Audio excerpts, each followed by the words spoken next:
All sports, all plays. All sports, all plays. All sports, all plays. 365, we making up plays. You talking the game, get you through the days. We're high in the court, the dime in the lane. Variety topics never the same. All presentation, sports information. In the airways, taking the nation. All sport, all plays, like working your faces. Scratch up the field, so tie the laces. All sports, all plays. Network. All sports, all plays. Network. We on top of our game. All sports, all plays. All sports, all plays.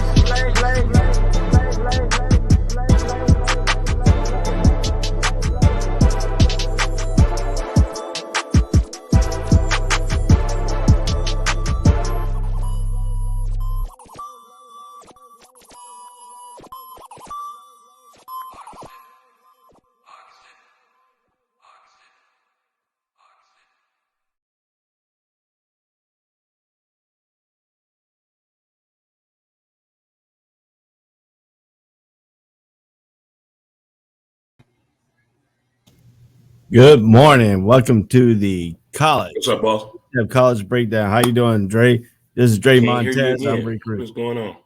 Not much. What you been up to? Can you hear me? I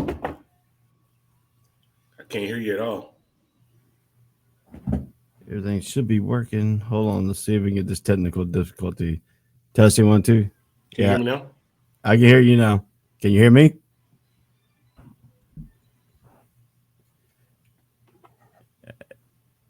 Dre having a little technical difficulties here this morning.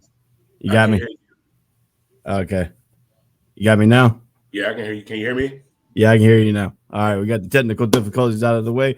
So how you doing today on this college football day? Better than good, my man, and you? Oh, I'm doing good. You know, last week we had a major upset, Alabama going down to Texas Tech, Texas A&M, and Jimbo Fisher is the first assistant to beat Nick Saban. So how you feel about that? I had thought it was going to be a close game. I didn't see them beating him. I knew it was going to be a close game, but I like his press conference on how he handled it. He didn't go of it, trying to overachieve or make it more about him or the program. He just basically said, my players prepared for this game. We prepared for a Nick Saban type of a team every day in practice. I like the way how he brought that to the table. That was a hell of a game, though. Good game. Yeah, we had a Tuesday night game. We had Appalachian State losing to Louisiana 41-13. Then Navy ended up losing to Memphis 35-17 on Thursday night. Georgia Southern 14, South Alabama 41 on Thursday night.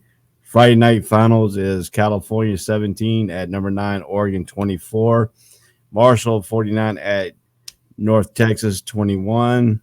Clemson beat Syracuse 17-14. What do you think about that Clemson-Syracuse game? That was a hell of a game. That was a really, really good game. I was not expecting that game out of Syracuse against Clemson. Was not expecting that. So that kind of tells you, too, what's going on with Clemson football program. If Syracuse is hanging in there with them like that. But that was a good game, though. I wasn't expecting that. Yes. And then we had the change in the top 25. Georgia's now your number 1 team. Iowa is number 2 team. Alabama falls to number 5. So what do you think about the ranking so far? The shocking thing is Iowa number 2. The rest, I think they pretty much got right. But I guess I don't know who I would throw in there at number 2 anyway. So that was about the only shock. I didn't expect them to move that far up. But a catastrophe happens, though, when people lose in football. The rankings shift fast. But I like Georgia at number 1. That's a good call. Yeah, and then Coach Dante said, "What's up, guys? What's up, man?" And then Linda Chris said, "What's up, guys?" So hey, what's going on? We got some viewers watching here today, and so what do you think about your pick'ems from last week? What do you think you did? How good do you think you did? I don't think I did good last week at all. I don't think I did.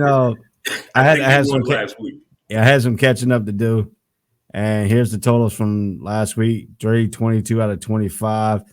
I went 29 out of 18. Wow. Your record now stands at I forgot to change that. Hold on. Your record is at 98 and 68. Mine was at 103 and 64. So I'm up by 5 on you. Damn. So I'll have to update that one. That's after 148 games, 166 games. I got to do better. Yeah, you gotta do better, man. I'm pulled ahead of you this time. So, we're getting right into this. We're getting right into the heart of this matchup today. We got a lot of games here. We got over 50 some games here to pick today, and we have some top out of the 56. We have 25 that we're going to talk about, and we're going to go ahead and start this right off here. We're going to go right into the Cincinnati and UCF game matchup. This game is at 12 o'clock today. Is at Nipper Stadium in Cincinnati, Ohio. ABC is carrying this game. Cincinnati comes in 5-0. UCF comes in at 3-2. What do you think about this game? This could be the game that Cincinnati. I don't want Cincinnati to take this game for granted because all the cameras on them. Everybody like watch this program as they're trying to decide if they're going to switch a conference next year or whatever it may be. But they've been playing some really good football. But UCF is that team that Baylor type of a team late in October that could possibly pull an upset today. But it's one of those games you got Cincinnati to go out here and play some ball. They can't go out here thinking that they already got this game because of their ranking and what they've done already this year. They got to actually go out and play this game. It's going to be a close game, though. Yeah, I agree with you in certain aspects of the game here today. I see that we have a little bit of UCF with their offense is been stagnating here the last few weeks. Do we see UCF really coming into Cincinnati after Cincinnati's done beat Notre Dame and come into Cincinnati? It's going to be a hard place to play for them and actually pull this victory out today. That's going to be a tough task to ask, though. If Cincinnati is not thinking too big-headed on this game, they can go out and win this game. If they get big-headed in this game, they get taken advantage of and end up losing this game or playing a really, really close game to affect their rankings. Yeah. I mean, to me, I think Cincinnati a real team now? Do we consider them as a football team? Or are they real or they're a pretender? That's what everybody's trying to figure out right now about them. And in a way, it's kind of early to tell because of who they are, the schedule that they have, their toughest task. Okay, was that enough? Or do we need to see more from this team? I mean, we got, 5 games now? This would be number 6 game. What would happen to Cincinnati if UCF does upset them? Oh, man. That's more than a wrench being thrown in the conversation if that happens. That's going to affect a whole lot of things because it's going to be the people that say, I told you so. Do they really want to switch conference now? Or they are not for real? That's what it's going to come down to. But if they win this game, they're still going to have some people turning their head, little eyebrows being raised here or there because of what that football program has done. Now, we're also looking at what we're looking at in this too is, they got a lot of play to, with these games here for January 6th, after New Year's Day bowl games and stuff like this is really big for Cincinnati to keep pace right now. Does the Pac-12 worry about the Big 12 worry about Cincinnati if they lose this game? Is how it's going to make that conference look weaker when they join? Absolutely. Absolutely, they're going to look at that. That's what I'm saying. The eyes of watching them is more of the people in charge of these conferences that are watching this. They're going to be like, okay, if they can do what we think they're going to do, it's going to be an easy transition for them. But if they lose this game today against Central Florida, that's where that conversation is going to shift to come tomorrow or Monday. And we're also looking in this game here. How does UCF win this ball game? Do they have to control the ball? Do they have to play their game, or do they can't go toe to toe with Cincinnati? No, and I think they have a few key injuries too with some players on the offensive side. University of Central Florida does, but if they come out here and it's kind of hard to say you can't play the game you want to play because you don't have all your weapons. So it must come down to time of possession. But Cincinnati, they can score with little time on the clock or a lot of time on the clock. They're pretty high-powered offense. If you give them that opportunity, they're going to take advantage of that. Now with Cincinnati, we're talking about UCF has a good front. They're bad. They're not bad against the run. We know they don't. Cincinnati likes to balance it out with the run and stuff like that. If they can stop the run, make Cincinnati one dimensional. Is that an advantage for UCF, or is that really negates and make them actually Cincinnati become a better passing team? That's a good point. I don't think it negates them at all. But if they're a one-dimensional team, and if they can just stick to that philosophy, it can be a close game. But if Cincinnati probably worked on something a little different, I don't know why they would switch things up. But just in case they saw something on film study, they may be willing to attack that on UCF. Yeah, and then you got your freshman Mikey Keene, who is not off of the last two games for UCF. He is a freshman. He has thrown more than 200 yards and give up a NIT in the first few games here as a starter. Is that going to be too much to ask for a freshman to come into Cincinnati and lead this UCF team to a victory?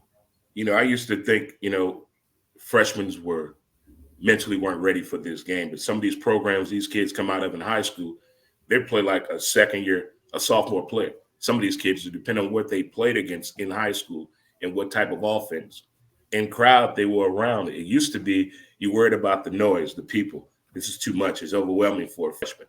But Some of these kids come out of high school seating 30 and 40,000 damn people. So I don't think it's a big ordeal anymore with a freshman quarterback anymore. So I'm not worried about that. What UCF and what does cause Cincinnati to worry about UCF? I mean, UCF is not really a powerhouse team. They've been good the last 3 or 4 years. They're coming in with Gus Malzahn as the coach now. The big turnover in coaching. I mean, this is what the third coach in the last 4 years at But the UCF. program has always been there, though. The thing that scares me about UCF is about UCF is their receivers. They have some very fast receivers that can really get behind you. Now, if that happens, long day for Cincinnati. If that happens, that's about the only thing that concerns me is the receiving core. So they come up with some good, a little bit of the stats here I've been looking up. The Bearcats have NFL parts that can lock down, allow under 50% completion on this year, just 3 touchdown passes and picking off 9 passes.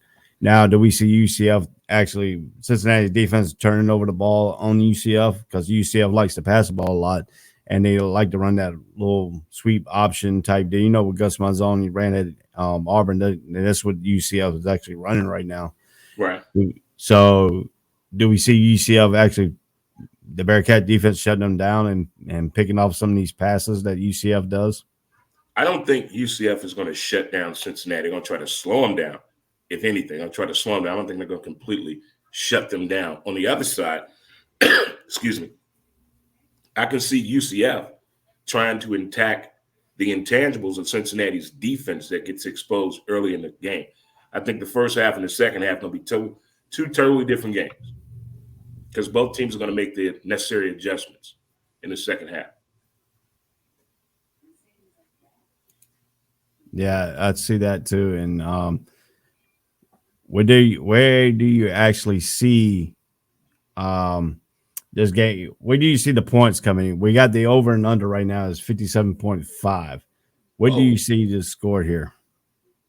I was thinking probably 31-14 Cincinnati. I was thinking that. But the more and more I think about this game and the situation that both teams are in, it may be a little closer to that. Maybe 31-17 of 24. But I still got Cincinnati winning this game. You got Cincinnati winning this game? Yeah. Who you got? I'm with you on this one. I don't think UCF has enough weapons, and under Gus Malzahn, he still hasn't recruited some of his players that can play in that system. I think they're still trying to learn the system and stuff like that. So I have Cincinnati winning this game. I have a score a little bit, closer, a little bit 38-20. You have the score with 14. I think UCF has enough to get 20 points, but I think Cincinnati has enough to get that 38 points. So Okay. you So know, you got 38-20. yep. I'm gonna stick with that 31-17. I'm gonna stick with that 31-17. Okay. So, man, we're moving right along here. We're going to come up with a top 25 matchup. We got Texas at number 25 against Oklahoma State. This is in Stillwater. This is at 12 o'clock. Actually, this is in Texas Memorial Stadium in Austin, Texas. This is on Fox. Oklahoma State comes in at 5-0. Texas coming in 4-2.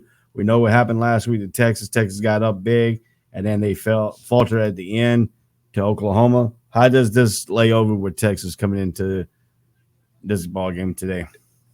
I don't know how the coaches at Texas are handling talking to these kids after what happened last week. They were up 28-7 at one point, and they lost the game. Not in overtime, regulation. That speaks volumes. That's talent, that's coaching, and that's play calling. Something went wrong somewhere. I'm not saying when you're up 28-7 to slow the game down drastically, but damn it. I mean, if Texas loses this game, that's bad for the program in so many levels if they lose this game. So many levels. But this is a game they're going to come out and, wipe their mouth, accept what happened last week, and move on. But can they do that will be the question. Maybe the hometown will forgive them, and maybe not. But it's going to be critical on what they do with that ball and then maintaining the lead. But this is one of those matchups where anything can happen. Anything can happen. We saw it last week. And with Texas, we know strange things can happen, whether it's running the ball, turn it over, or the defense doing something spectacular. But either way, Texas fans, don't be too happy that you got this matchup today, because last week you let that one get away. I look at it that way, and I agree with you sometimes on that, Dre. But I mean, the last two meetings that Texas had with Oklahoma University, it came down to taking out Rattler and the backup quarterback come in because they weren't prepared for him. Was that a good move with Lincoln Riley to switch quarterbacks at that time? At that time, yeah, they wasn't doing a thing. And that was a great call to switch it up. People think when they're playing favorites and this and that. Teams move differently when they have a different quarterback that have done things. They see things differently. They read things differently. And the team motivates off of that. And that's all that happened last week. It's all that happened.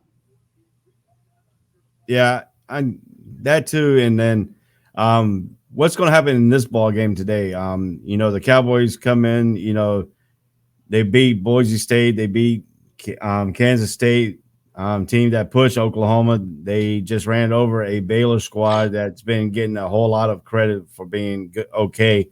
And now it's time to get Texas, team that won't be able to put up the collapse against Oklahoma in the rearview mirror. No matter how much everyone is saying they're moving on, is this the right time to Oklahoma State to come into Texas and beating them in Texas? Yes. This is the right. They looking their fingers right now. This is how big of a game this is for OK State. They have them where they want them, and they're going to try to go down there and beat them in Austin. And they're going to bring out everything in the book against Texas because the defense really got exposed last week. Really got exposed. And now you mess with the confidence of the quarterback too on that level. You thinking of that? Right. But then you're always thinking, will I get pulled? Will I get pulled? How about the running back for Texas, Robertson, who had a Heisman caliber, day against Oklahoma, even though they lost at the end? What does Robertson have? Will Robertson be a big factor, and how does Oklahoma State defend Robertson? They definitely going to bring out the run, and I like that word you broke out, Heisman. We haven't heard that yet, and it's going – this is week 6. Mm-hmm. We haven't really seen a true Heisman candidate yet in college football. But, yeah, they're definitely going to establish the run. They're really going to try to establish the run because we've seen what happened when the ball goes in the air with Texas. Is the confidence still there for them to still try to stretch the field based on what happened last weekend? That could be an issue right there. I mean, Robinson he's good. I mean, he knows how to torque his body and stuff like that and get away. And he's a good runner, and he's got good vision. So why did Texas go away from Robertson most of that Oklahoma game? They were trying to switch up the momentum, trying to do things unorthodox instead of doing what's going to win you the game. So in this ball game, do you see him doing a heavy dose to Robertson and staying with that game plan all 4 quarters? I say they're going to run more today than pass, control the clock if Texas is trying to win this game. That right there must be done. If they're not trying to win this game, if they're playing catch up, put it this way. If they're playing catch up, the defense is already going to be ready. They're going to try to throw the ball. They're going to try that trick play that they played last week, that they tried last week. So that there is going to be on the table as well. So we get into the nitty-gritty on this ball game here in this Big 12 thing. Do you think Oklahoma State is really, since Texas is leaving to go to SEC, you think Oklahoma State is really going to come out and put that test together and showing that they made the wrong move to go into the SEC and staying in, the Big 12? I think so. I think Oklahoma State is going to try to really do some things today to bring up the conversation about those two things right there, moving or staying and actually having Texas where they want them right now.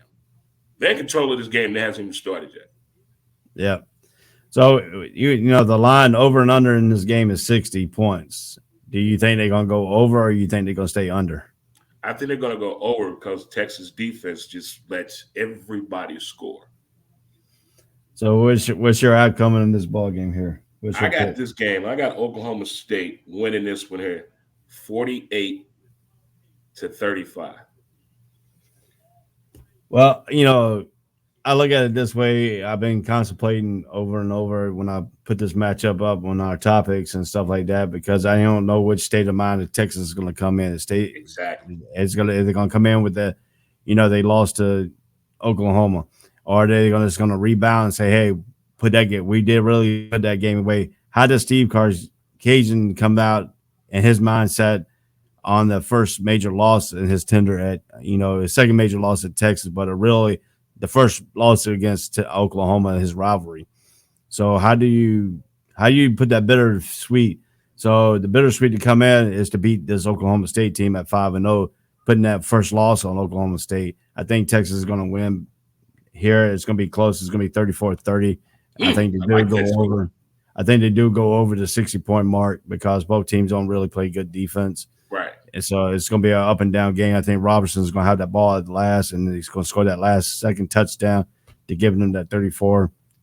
Because Oklahoma State is going to be leading the game all the way up to that point when Robinson scores that touchdown. It's going to be 30-27. Robinson is going to go in for the six, and kick the extra point to make that. So I have Texas winning, and Dre has Oklahoma State winning. So yes. This is one of your games you can pick up on me right here if you can win this game. I got to get this one. So moving right along to our next contest here. We want to look at here in this competition here, Northwestern and Rutgers. Who do you have winning this ball game? Northwestern versus Rutgers. I go with Northwestern. They're playing at home. You think Northwestern is a better team than Rutgers? Is that why you're picking them? Yeah, and just overall the Northwestern program. I was a big fan of them from back in the day when a kid here from St. Louis went there, Steve Schnoor, back in the day. So I kind of look at Northwestern from time to time. Yeah, since Northwestern is playing at home, Rutgers has been, trounced the last 2 weeks. I think their confidence is going to be kind of shot here. But I think Fitzgerald's going to get Northwestern back on the little winning streak here. So right. I think I have Northwestern winning this ball game also. How about Ohio and Buffalo? Who do you have? Ohio and Buffalo. Give me Ohio.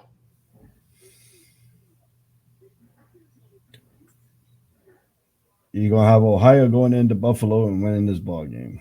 Yes, I do. Let's see here. We are getting into the winter months. It's probably not going to be snowing yet. It's going to be cold. I think Buffalo's going to handle this, but I agree with you. I think Ohio is going to actually win this ball game too. So let's get into this breakdown of this next game: UConn versus Yale. This game's at noon. This game's at 12 Eastern time at the Pratt Whitney Stadium in Storrs, Connecticut. CBS Sports Network is covering this game. UConn comes in at 0-7. Yale comes in at 2-2. Who do you think is going to win this ball game? Can I look at the SAT scores here? I mean, this is a smart kid conference game here. Unfortunately enough, I guess I'm lucky enough. I've been to a Yale Harvard game, so I can imagine how this Yale UConn game is going to be. You know, I'm gonna go with Molly from ESPN. I'm gonna go with Molly, and since I've been to Bristol, I've always wanted to go to Storrs. I'm gonna pick UConn in this one. I'm gonna pick UConn. I'm gonna watch this game just for comedy sense. I'm just gonna watch it for comical reasons only. I mean, if you look at it this here, the Huskies have been knocking on the door. They pushed Wyoming. They lost in the heartbreaker. They lost Vanderbilt, and they looked like the COVID problems hit the coaching staff, and the team wasn't impeccable and with 3 turnovers against UMass. They lost to UMass last week. We both thought they were going to beat UMass. Yep. So that's one of our games that we both lost in this pick'em. So we're talking about Yale. They're talking about the SAT scores. We're talking about the Ivy League. Here is the Ivy League really better than the American League? Besides what Cincinnati is doing to that league right now. So I look at it this way. I think the smart boys, I'm going to go with you on. I think the smart boys are going to actually win this ball game. It's going to look ugly for UConn. I don't know why. I mean, I think the coaches and staff should be fired if they lose this game. They'd be 0-8, coming into the season, and they lose to an Ivy League school. Right. So that was not really too much, to look at it here. I mean, if you look at it, Yale is 2-2, 0-7. UConn just lost to UMass. So I mean, that confidence way shot. I mean, I think Yale could come in. UConn's offensive line can't get enough ground game going for the offense, and Yale's defense is yelling a little bit of a not even too much of a rushing game for teams and stuff like that. So I think it's going to come down if UConn can't run the ball on Yale. And then Yale's going to have to put the pressure on them and come out to the quarterback because they're not going to be scared of that running game that UConn can produce. So, right. So, but let's look here. The line for the over and under is 46. They're predicting Yale 24, UConn 20. You think they make the 46? No. Over the 46 mark? No, not at all. I'm thinking. So I'm going with UConn. I got UConn winning 21-10. Are you going UConn? Yeah, 21-10. All right, Dre. So this will be another game you can try to catch up on me here. So, the best man wins. I think the Ivy League is going to come in and put the Ivy League smart on. Unless they outsmart themselves with these trick plays and stuff. Right. They have a lot of them. But like you said, this could be a common game. It could be a close game. It could be one of those close games at 12 o'clock. One of the 12 o'clock games to be actually close. If you want to watch a close football game, this could be one of the games to watch here. We're going to move right along. We're going to look at the Tulsa and UCF game. Tulsa is now at 12 o'clock playing at Raymond James Stadium in Tampa on ESPNU. Tulsa comes in at 2-4. UCF comes in 1-4. What do you think in this ball game? How do you break this ball game down? Tulsa can run that ball. I like the way they run the ball. And their special teams is pretty good too.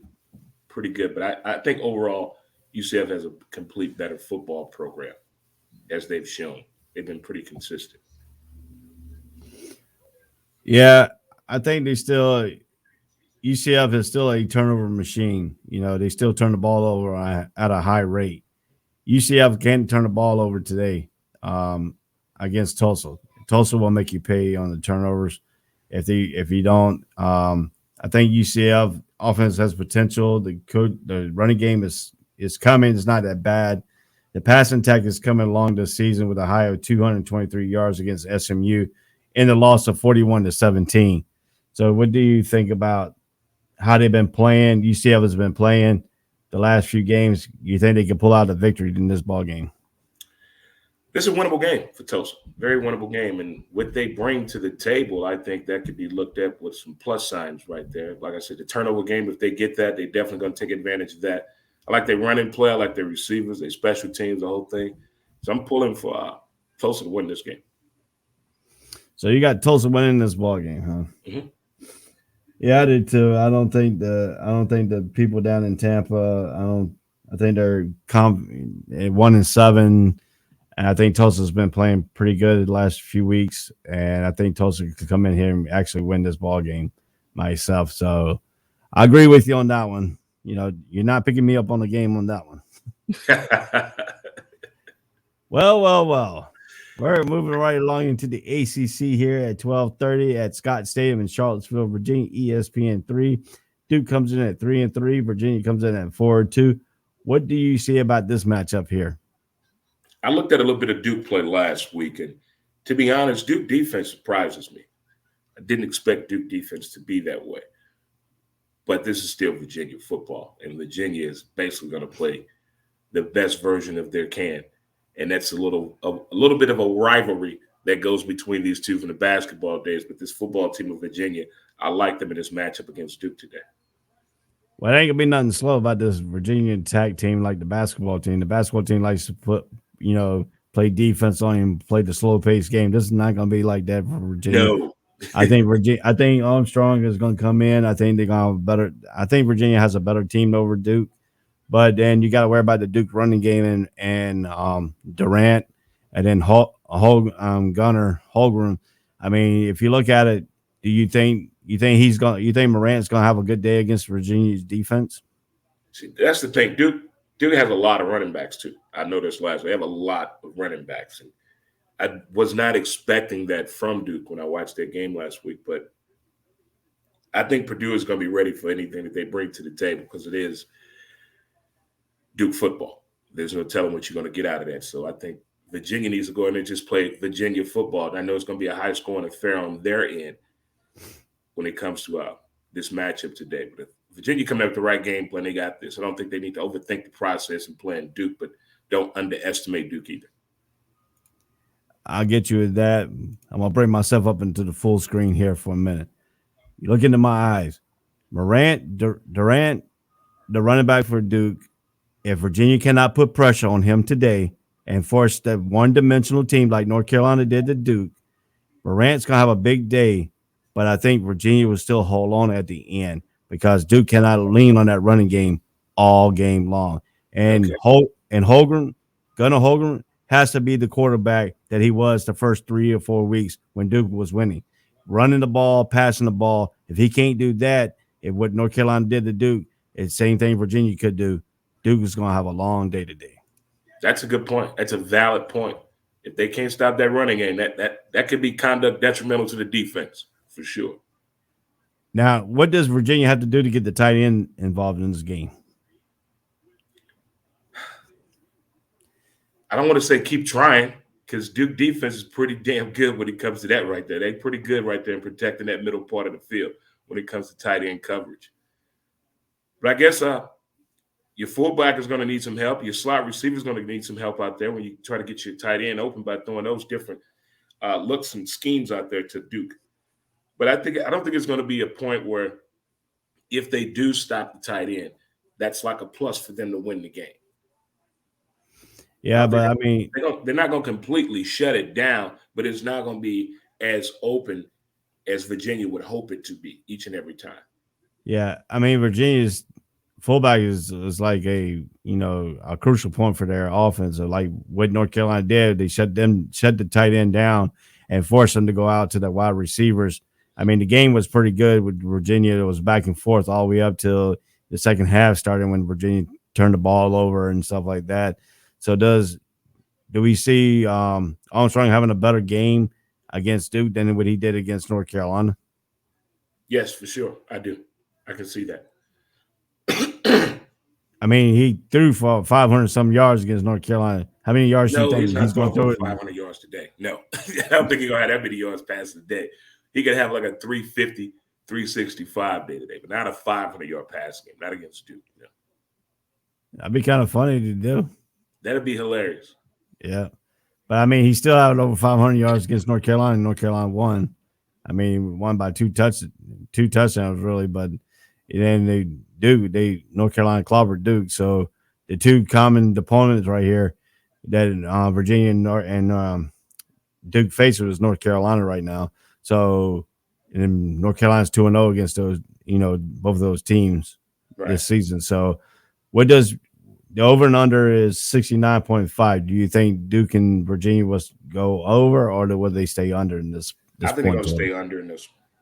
I think there's going to be a defensive battle come the third quarter. It's going to slow the game down tremendously in the third quarter.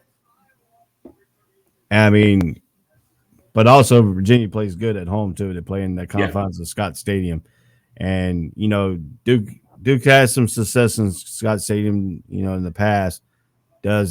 Does it continue today for Duke? Do you see Duke actually winning this ball game? No, I don't. That'd be great for the Duke program if they win this ball game, but I don't see it today. I don't even see a close game. Maybe a good quarter of play, maybe to make the Dukies a little happy, but I don't see them dominating this game on any level across the board. Not at all. I don't see that point differential going over. I don't see that. I think it's going to be under, if anything. Yeah, it could be under, but I mean, I think Duke is going to rely on that running game. If that Duke running game gets going, and that might open up Holgram and Bobo and the wide receiver core for Duke. Now Duke's tight ends got to get involved too.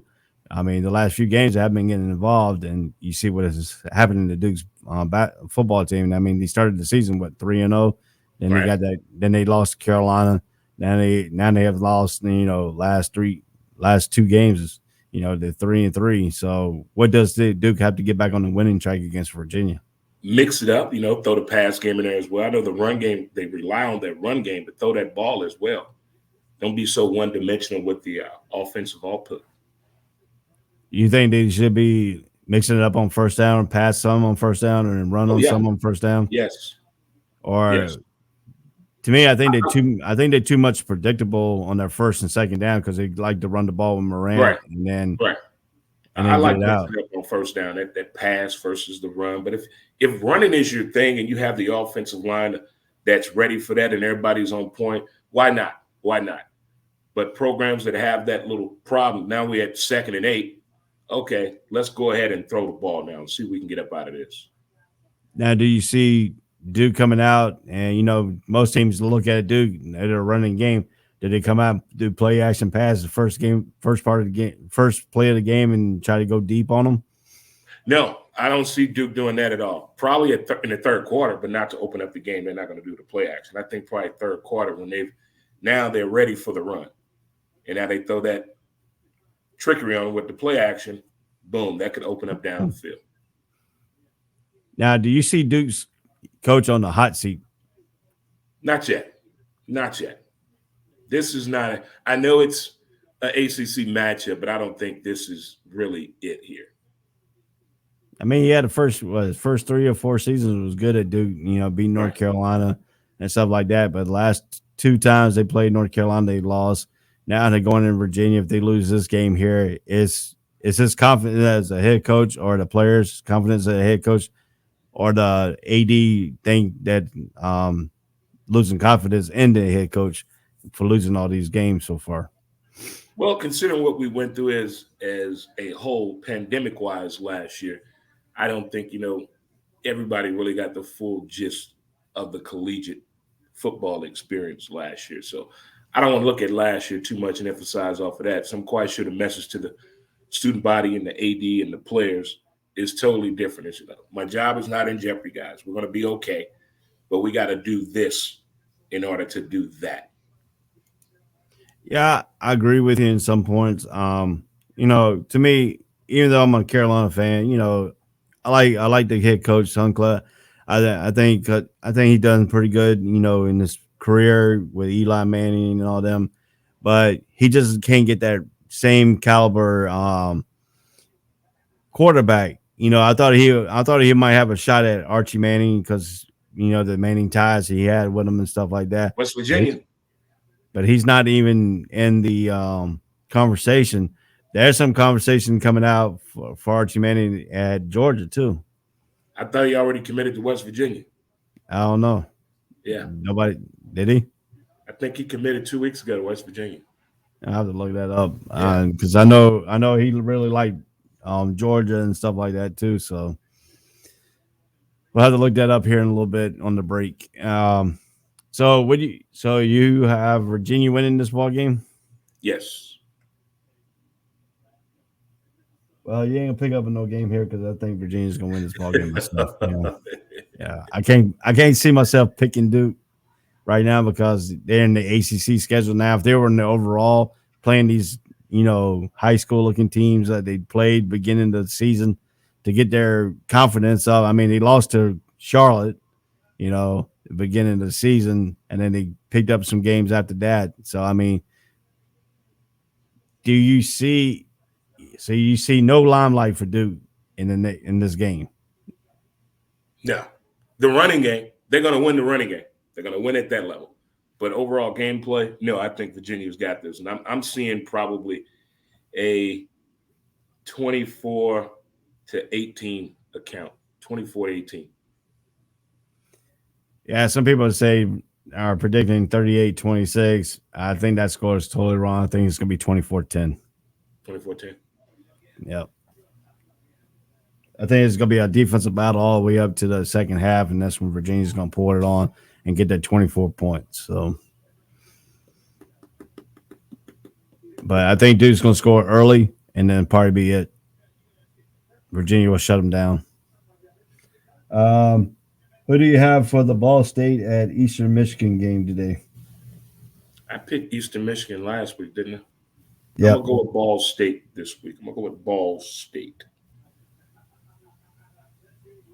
Yeah, I'm going with Ball State too because Ball State burned me last week, So I'm going to go with them. How about Akron and Miami of Ohio? We go to Miami, Ohio. Yeah, they're playing in Miami, Ohio. Give me Roethlisberger team. Troy and Texas State. Ooh, me Troy. You gonna go to Troy? I'm going with Texas. I'm going Texas State at home in that ball game. So that's another game you can try to pick me up. You got 1, 2, 3 games so far to try to pick me up on. Woo!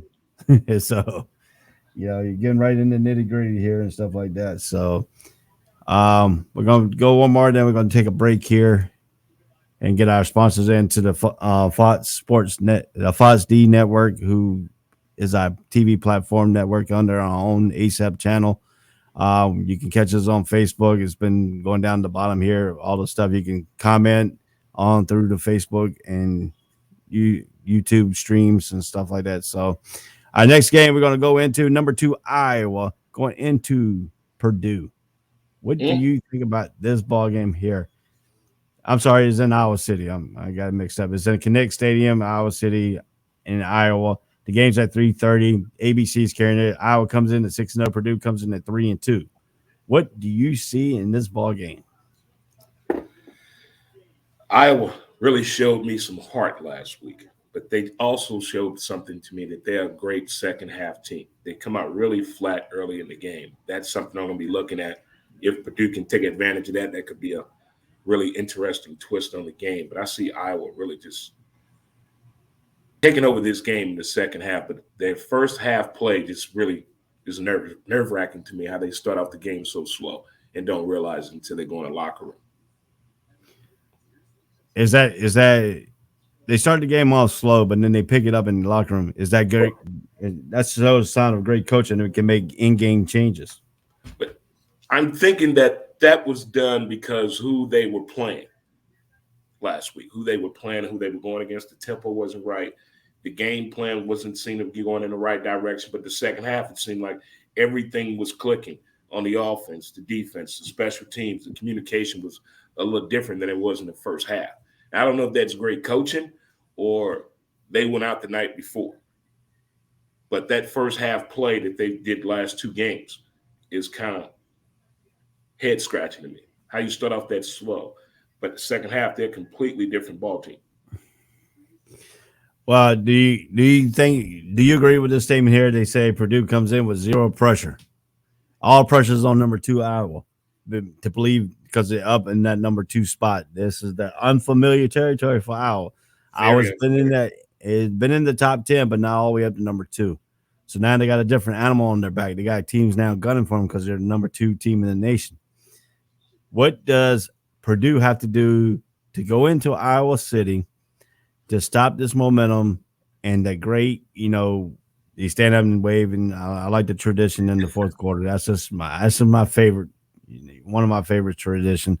I got a soft spot on for hearts on kids and stuff like Yeah, that, and same here. we don't want any heart feels for the kids that are ill and sick. We always pray for them, and I think that's one of the great scenes in Iowa football is Yeah. that. So for that to withstand all that in the fourth quarter, what does Purdue have to do to maintain this game close and try to pull this game off in that fourth quarter?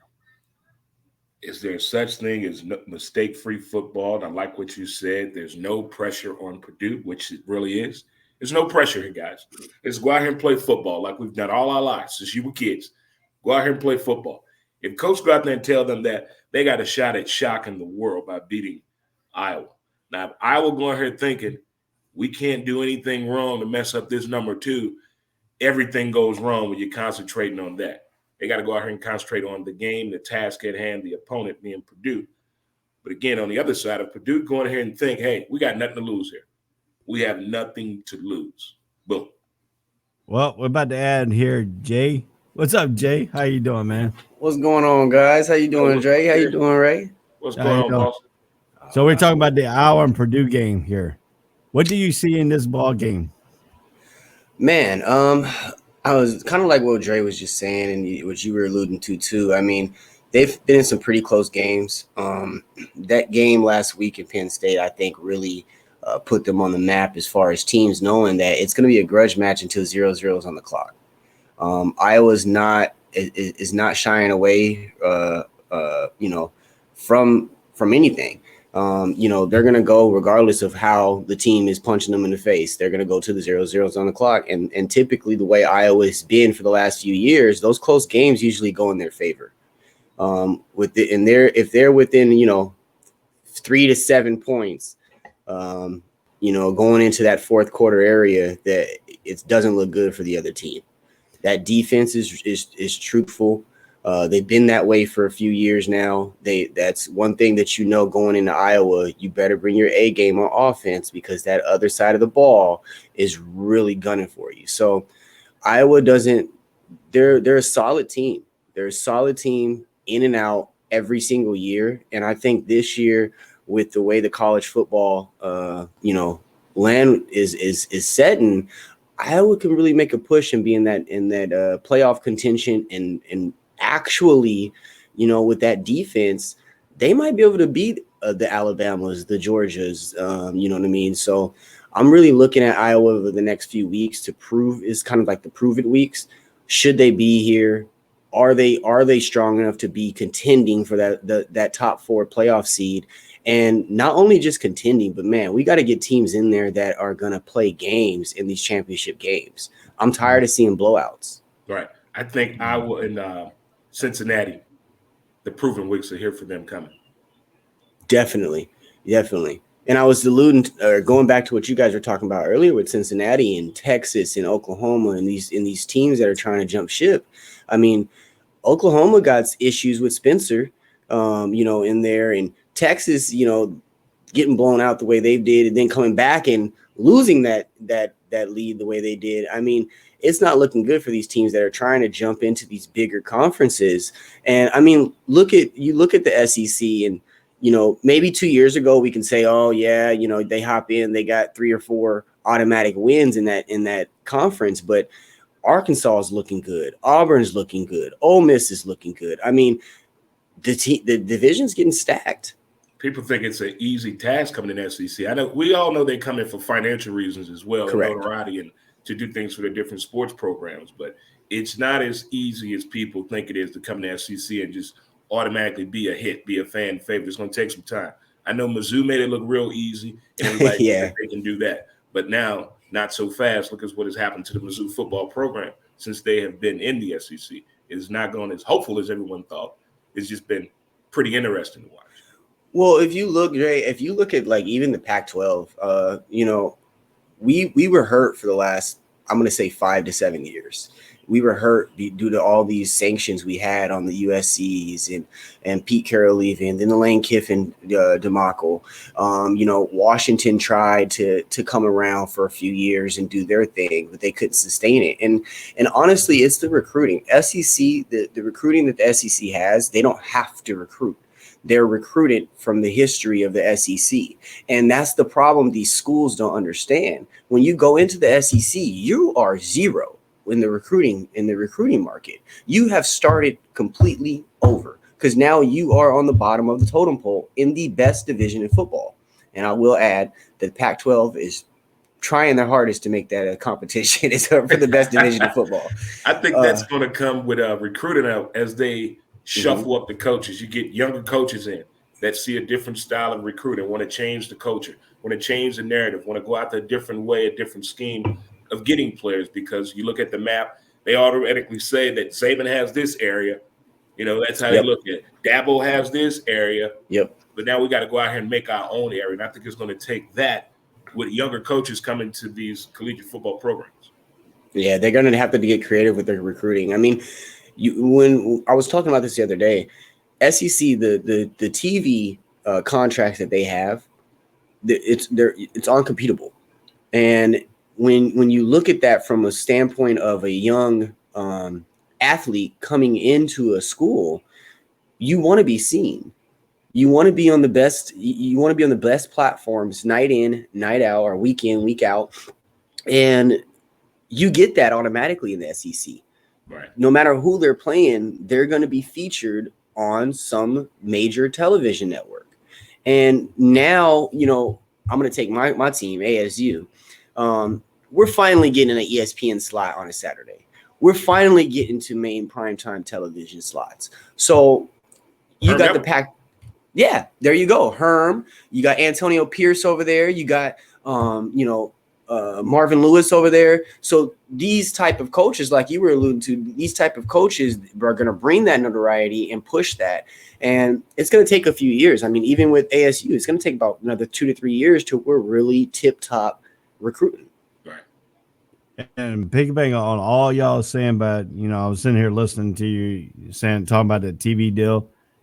SEC just got better because Texas now bringing that Texas Longhorn network to the SEC. So now you got the SEC network, you got the alternate network, you got the ESPN, now you got the Texas Longhorn network that you're going to get featured in too. I mean, and the Longhorn is coming into some major, markets too. It's coming all in the South here. It's all over now. Getting the TV station, but Texas is not really coming in for financial reason. They're bringing more financial into the SEC because Texas is one of the richest college in the nation. So now, but it's like one of those things, right? When you go to the mall and you got all the money and all your friends around you are broke, you ain't got that much money now because you got to divvy it up. So that's the thing with Texas. Yeah, they're rich, they're plentiful, but that's why they're moving. Their homeboys in the circle that they're rolling with ain't got no money. They want to stack some more dollars, and the way to do that is to come to the SEC. We have money. Come on. Yeah, you got to surround yourself with likewise people. Where you trying to go? And that's what Texas is seeing right now. They've been doing this. They've been doing the same thing over and over and over. And I don't blame them. But I don't know if the SEC was the division you go to. Right. I probably went to Pac. Yeah. I mean, how are they going to divvy up these divisions? I mean, what are they going to do? Put Texas in there where Alabama and Oklahoma going to be on the same side, and then take somebody out of the Oklahoma side and put them on the east side? How are they going to divvy up these divisions?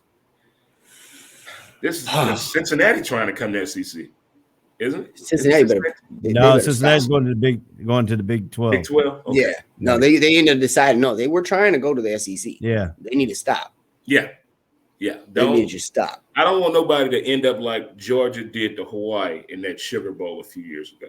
I don't want that to happen to Cincinnati or Iowa. Let's be careful about these matchups. We try to get these schools that are in unfamiliar territory than high-ranking school right now. And just to be honest, I think Texas has to be on the side with Georgia. There's no way to put them over there with Alabama. I think Oklahoma should be on the Alabama side. Yeah, but because you still gonna have a common opponent. So Oklahoma, I mean, whatever side you put Texas and Oklahoma, they're still gonna play each other because that river, shootout going. But let's get back to this Iowa game here. We're picking back on the Iowa defense here. They have 4 turnovers. Iowa's defense picked off 4 turnovers against Penn State, 7 against Maryland, 4 against Iowa State, 3 against Indiana. How many turnovers today will they get? Did you say Purdue? 7 against Maryland? Yeah. They committed. They turned Maryland over 7 times. This is a Madden game. Oh, man. I see 3 turnovers a day for Iowa's defense. 3 turnovers. Man. I'm looking at them. Purdue's a pass-heavy team. Iowa is really solid in their defense, and to me, that solidness translates into the passing defense more than anything else. I don't know. I think I see about 5 turnovers today. I got Iowa covering the spread. They got I think it was 11.5 point spread. So yeah, I got about 4 or 5 turnovers today. Yeah, the spread is 12. I was coming in a 12-point favorite, and the over and under is 43. Yeah, I think they're gonna go. They're gonna stay under that over under. It's gonna be like a 24-10 game. I got 28-10. See, yeah, it's gonna be. Yeah, it's gonna be right there. That over under is like right there. Yeah. Well, they're predicting the score to be Iowa 24, Purdue 13. That's what they're predicting. So y'all going with Iowa? Yeah. Oh yeah. I don't know if Iowa has a game on the schedule that they're going to lose next. All right. So we all agree about that one. So let's pick up on UAB and Southern Miss. This game is at 3:30 at the NMM Roberts Stadium in Hattiesburg, Mississippi. The game can be seen on Stadium Network. UAB is 4-2. Southern Miss comes in at 1-5. Brett Favre's alma mater. What do you see transpiring in this ball game? I see a bunch of passing by UAB. They like to throw the ball. And since that football program is back, applause to them for bringing that program back. I'm pulling for UAB in this game. But I see offense through the board. This could be a combined over 1,000 yards of both of these schools. Well, I look at it this way, too. I mean, if you look at it, UAB has thrown 10 flags at games so far this season. They've been penalty happy. And then Ole Miss for a whopping 91 yards on out. Southern Miss gets hit a lot of flags too. So this is going to be a flag-happy game for both teams. So do you think the referees are going to be involved a little bit more in this ball game? I hope it's not like the Jackson State game early this year where they threw all them damn flags and it was just horrible playing. It's like 15, huh? Man, that was just too much. I mean, come on now. We know there's going to be holding. We know there's going to be a pass interference, but come on, let the kids play ball. I hope the referees don't take the game away. I mean, both teams are averaging over 10 flags a game. Yeah. So you look. Maybe the referees got together before the game and like, look, they're going to punch each other. They're going to grab each other. We just go ahead and we go stop at 5. I mean, if you look at it, UAB's, is getting 325 yards either the last 2 games, but the defense will take over.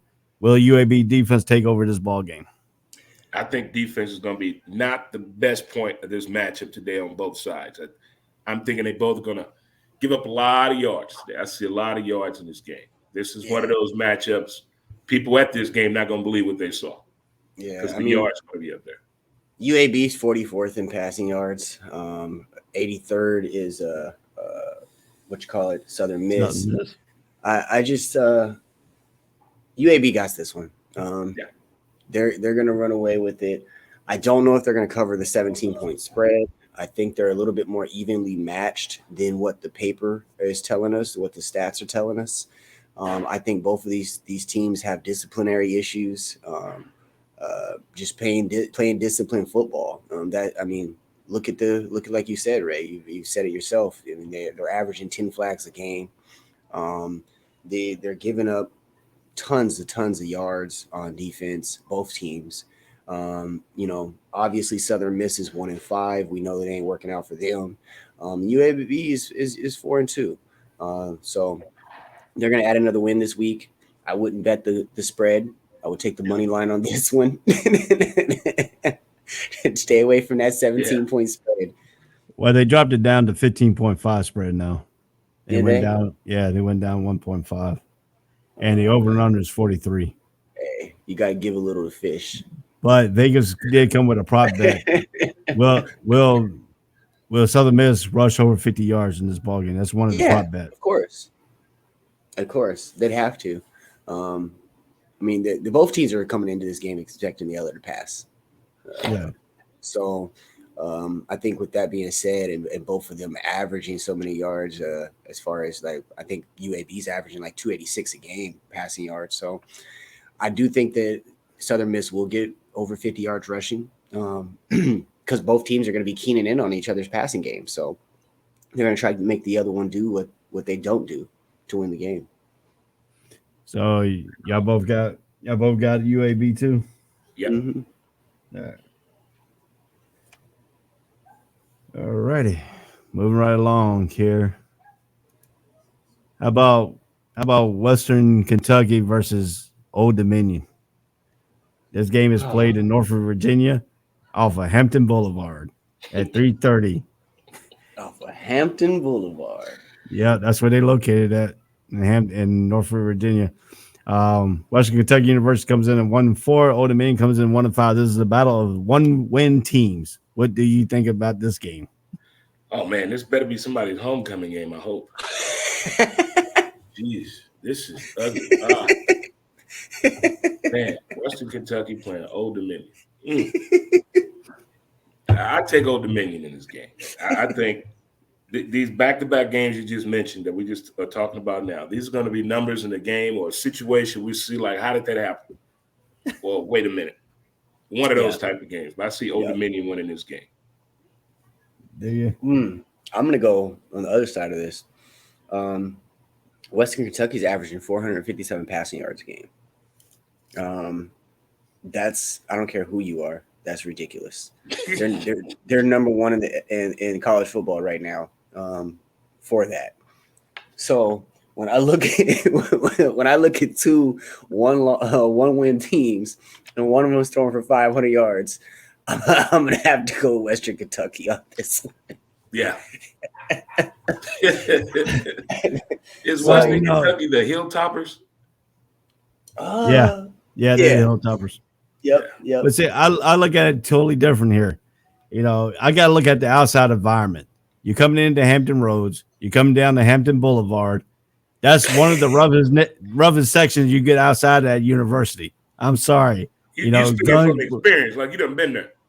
Oh yeah, I lived there for 4.5 years, and I had to make sure you put your So give us a vivid description of Hampton Boulevard.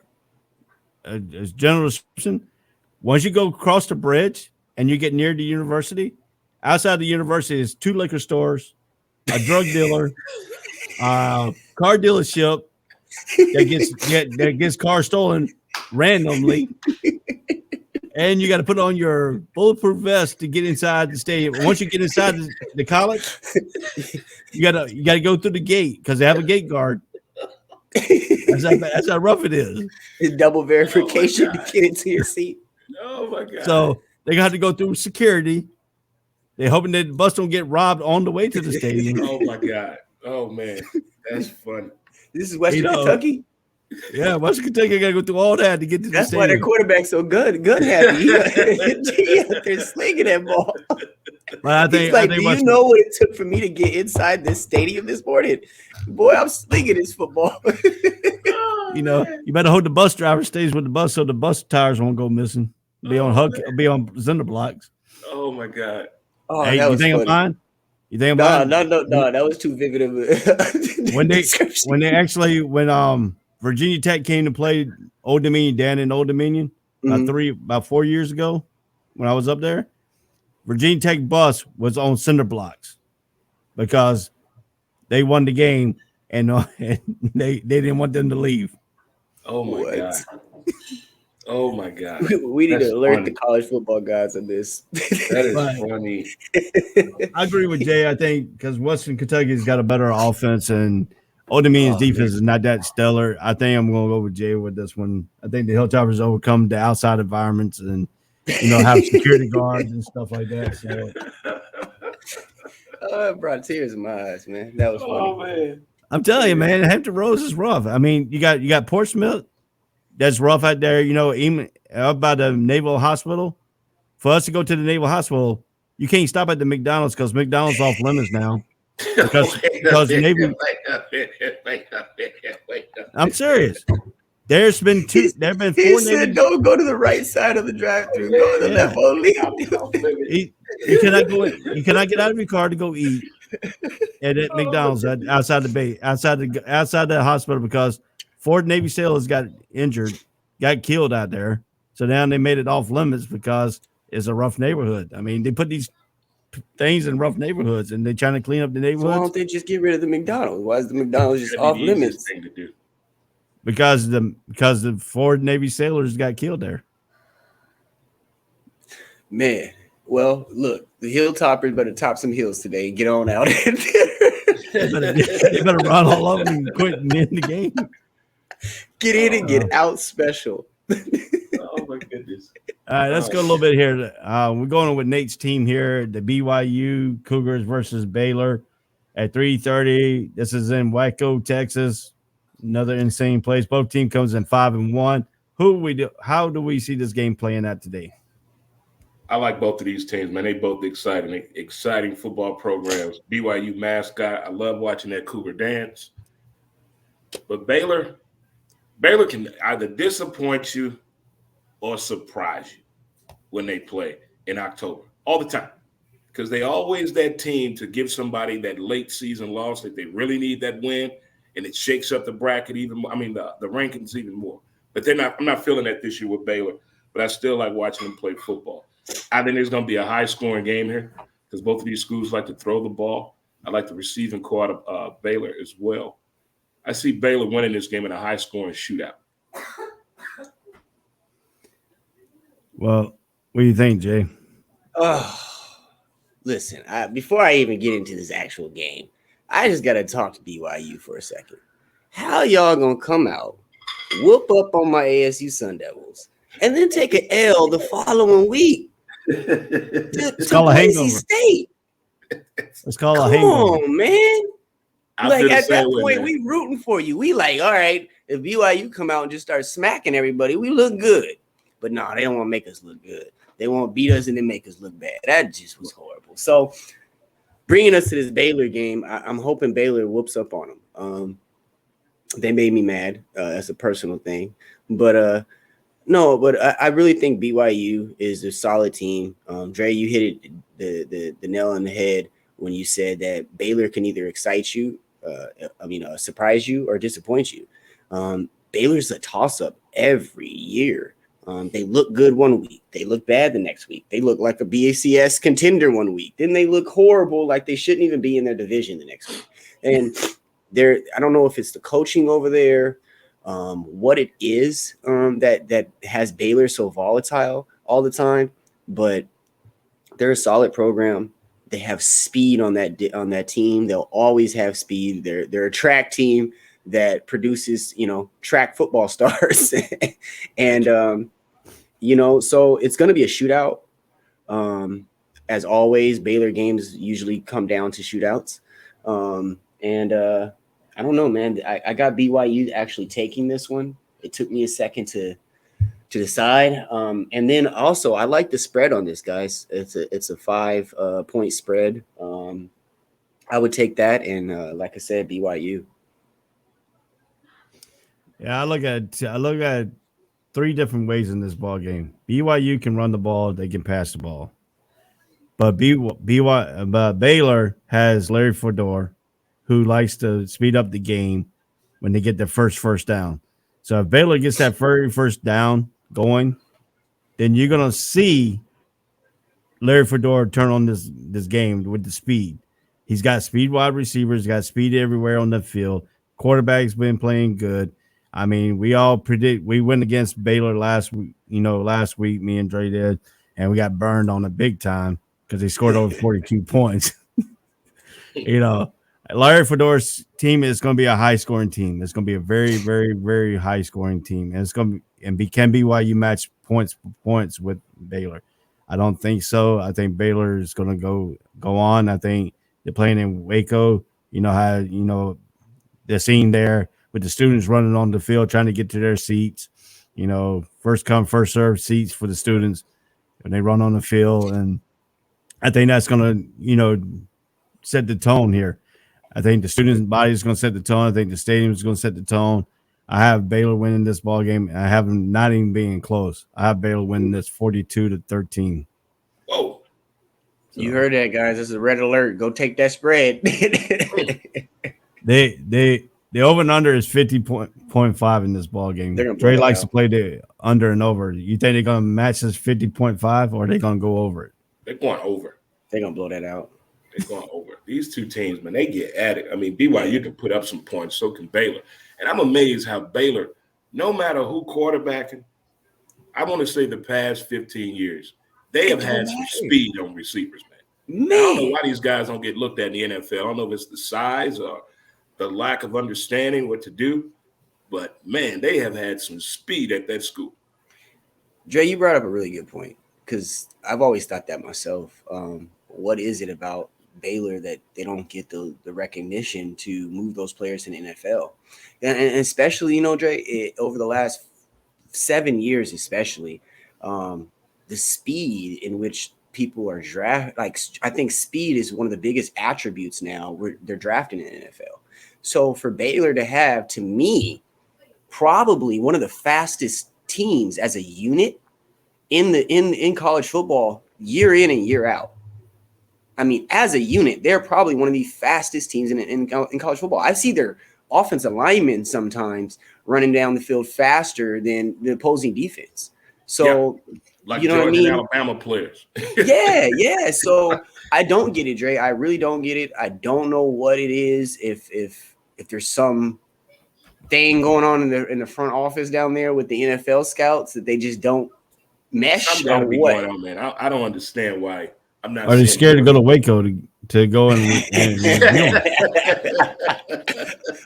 Hey, I believe you. Dominion.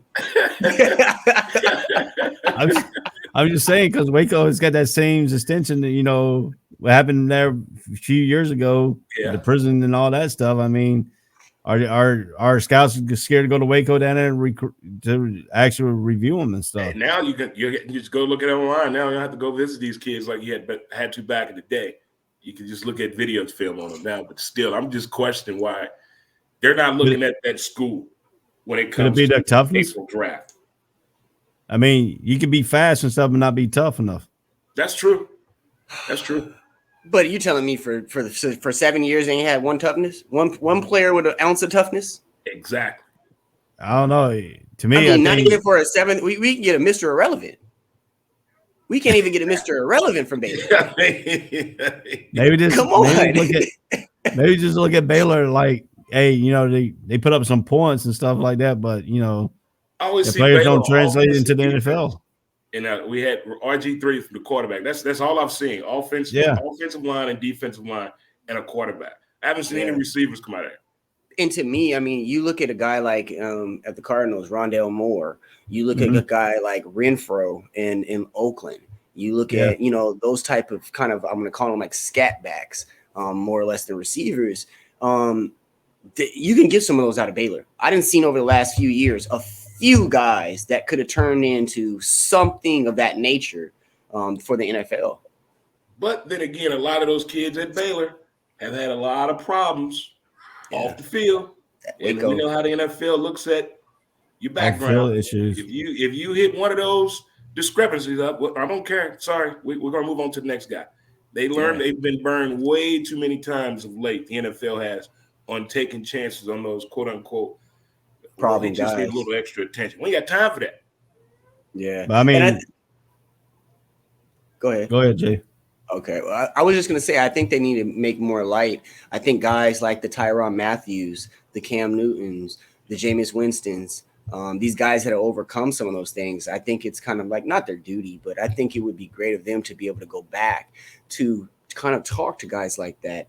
And hopefully those type of guys turn into future scouts and future front office guys for the NFL, because that's going to go a long way for our youngsters coming up from high school and college levels that have, the less fortunate situations than other athletes in the same caliber. Like we just described, the Old Dominion situation. There's actual athletes growing up in those conditions that are capable of being a college prospect or an NFL prospect one day. So, taking that into perspective, you got guys like Deion Sanders out there, at the Jackson State that is doing this actively currently. And we're going to need more of this. We're going to need more of this going on for the next 3 to 5 years so we can really see the results of what instilling these type of, good view vibes and things into our youth early on is going to do. And I think it's done something that we really do need to do for these players. Yeah. Do you think that, Baylor's been playing this year and stuff like that, you think they're going to actually get a wide receiver in to the Ram into the NFL this year? That'll be nice if they could pull that off. I mean, I just really just in this middle of the conversation just realized that let me think about this. I don't know too many receivers in the NFL that came out of Baylor. Never. I just took notice of it. I noticed the speed that Baylor has shown us the past few years. Like, wow, some of these dudes are dual sport athletes up there. They play football and run track. And it's definitely proven it. Yeah. I mean, if you look at some of their, their they got their quarterback, Bohannon is 96 out of 145 for 1,332 yards. They have two running backs, Smith and Ebner. Smith is 595 yards rushing to Ebner's 401 yards rushing. They have Thornton, who's wide receiver, who's one of the fastest wide receivers in college football, at 463 yards, and his longest is 75 yards. We have Snead, whose longest is 69 yards with 326 yards receiving. And then you got like 1, 2, 3, 4, 5, 6. You got almost like 10 receivers for Baylor who has over 10 yards of catch this year. Well, looking at this list, y'all, Denzel Mims for the New York Jets, Jalen Hurd for the San Francisco 49ers, and then I'm going to drop the gym, which Dre, I might have answered all of our questions. Josh Gordon.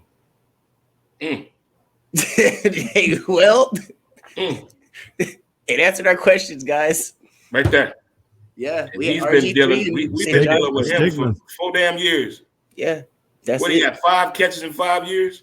5 catches and 5 suspensions in 5 years. Yeah, I can't figure that guy out, man. No one can. That's him and Kyrie. I want to talk to those two straight up. But that goes back to kind of what we were just talking about with repairing these youngsters early. You know what I mean? Because you think about it, you break a bone. If you don't set it right, it's going to heal regardless. Your body's going to heal it properly. Correct. And I think that, looking at the Josh Gordon situation, you just put Band-Aid on top of Band-Aid on top of Band-Aid on top of Band-Aid and never stitched it up. You had an open wound this whole time and you never stitched it up. You just kept putting Band-Aids on it. And I blame the NFL for 75% of that. Because I think tossing them to the side and suspending them for a year, no contact with no one, that doesn't do anything. Right. That's not – you're telling – and plus, man, you look at it, what was he? He was with Pete Carroll at one time, wasn't he? Yep. Yes. He was now you with Andy Reid. In Cleveland, who was he with? Was he with Roger? Cornell? Cornell. Yeah, he was with Cornell. Yeah. You're talking about some leaders. He's had the right people. He's had Herm Edwards reached out to him to talk to him. Michael Vick reached out to him. Well, Michael Irvin reached out to him. All people that can understand what he kind of went through, came from, and was going through.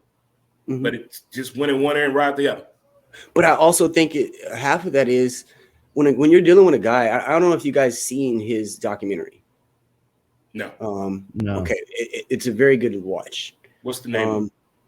It's called Josh Gordon something. I'm gonna find it today and watch. It's a very good watch because it explains. It talks about his understanding of what was going on, and his understanding of what was going on versus what was preached to us. It makes sense of why he's in this predicament time and time again. And he struggles. He has that addictive gene, and you could see it in the story. And I think that pushing a player that needs help away from the place where he can get help for a year to 18 months at a time, it's not helping. Right. It's not. I mean, yeah, don't have any contact with the players and things like that, but you need those coaches. You need those head guys to guide you. I'm sorry. I think Josh Gordon was kind of let loose. I'm not giving no excuses. You're still a man. You still did what you did. You still got to accept your consequences. Right. You still got to go through it. I just think on the other side, I mean, that's their duty as well as an NFL organization to, as a corporation like that big to kind of help out. Yeah, that's another thing with Josh Gordon too. We see he's good on the field and everything, but there's also field issues. Is that really a statement for Baylor? Why receivers haven't gone, or are they not? Are they really scared that they're going to have another Josh Gordon on their hands? It's a whole lot of ifs with schools that have a player that is coming from a troubled background or had some issues prior to being in college. Yeah. And they bring that into the college or university. You never know if they first time being away from home or if this college or university is in the home state with all the problems of character. And that is another issue when these kids are not able to get out of the situation because they stayed in that school. And then when they go away, a lot of them don't handle being away from home the same way. Mm-hmm. So it's all kind of limiting factors that measuring today's athlete and do what's going on with social media, how the perception of athletes has changed now. The eye on today's athlete is you got to be careful what you put on social media now in 6th grade if you're trying to play professional sports. Because they're going to look back on what you posted on social media, and that can affect you. We just found out last year in the hockey draft. It happened. We found out what happened in baseball. Football, it has happened too. It has happened in every aspect of sports. Something has happened over 5 years ago. It's not even sports anymore. Right. It's anything. So that's why I try to preach to people with kids who are got it academically or through sports. Be careful on social media. Be careful. I mean, yeah, you talk about social media. I mean, look at John Gruden. His message is going all back to 7 years ago. He checked all the boxes. He checked every box you want to check. He got everybody on the list. Yeah, I mean, can you imagine when he went home? What his wife probably said? Well, knew it was gonna happen sooner or later. No, she was probably like, "Can I look at him too?" I'm like, I mean, if we talk about social, shocking to me what he said. None of that was shocking to anybody that's minority. That was not shocking. No, that was. No. We know those type of conversations going on every day in the room. Everywhere. We know it. Everywhere. The majority is us, is the employees, minorities.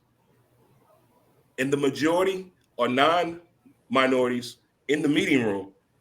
But see, and honestly, I'm gonna be real with you. I wasn't, first of all, the saying that he used was not a racial saying. I still have never heard that in terms of somebody lying. Never. You still haven't? I've never heard you got Michelin It's lips. Like that means that you're talking. It's like an old 50s or 60s slang word. Wow. It's a really old slang word. Right. You dug deep for that one. But that's what I was getting down next. I wouldn't necessarily say that the saying, it's that you went that deep into your repertoire of words, that deep back. That's reaching. That's the part.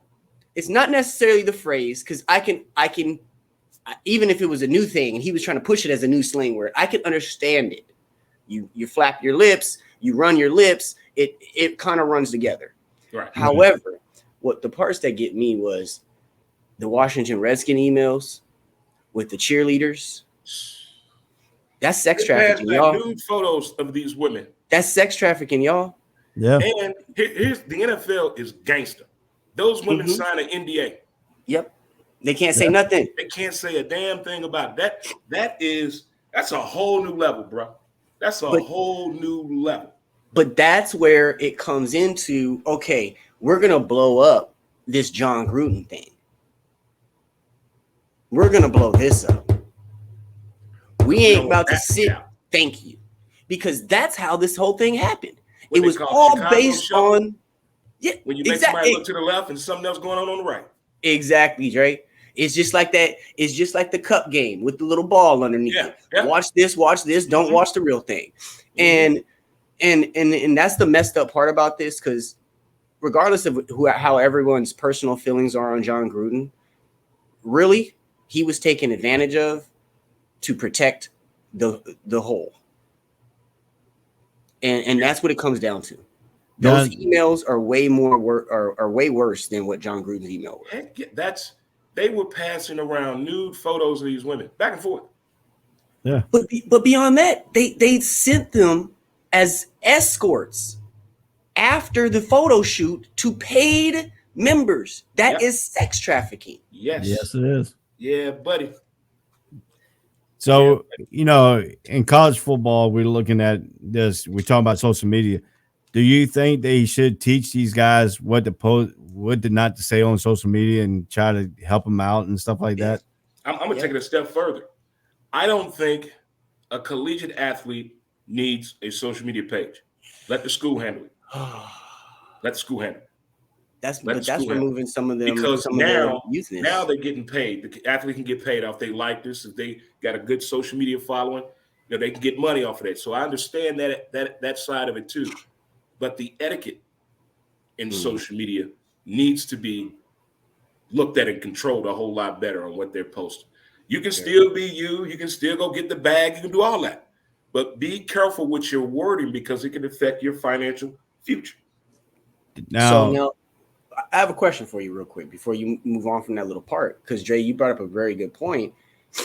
But we don't want to remove their freedoms. So I still want them to be able to have it. But is it now, because you're able to make money, is it up to you to hire like a PR director, like a manager?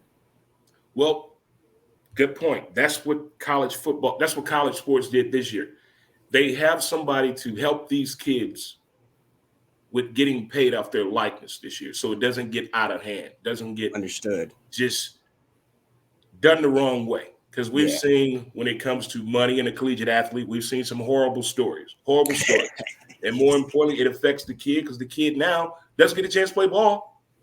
Can't go play pro. Now I got to go overseas. Now I got to make other adjustments, all because I was trying to chase the bag the wrong way.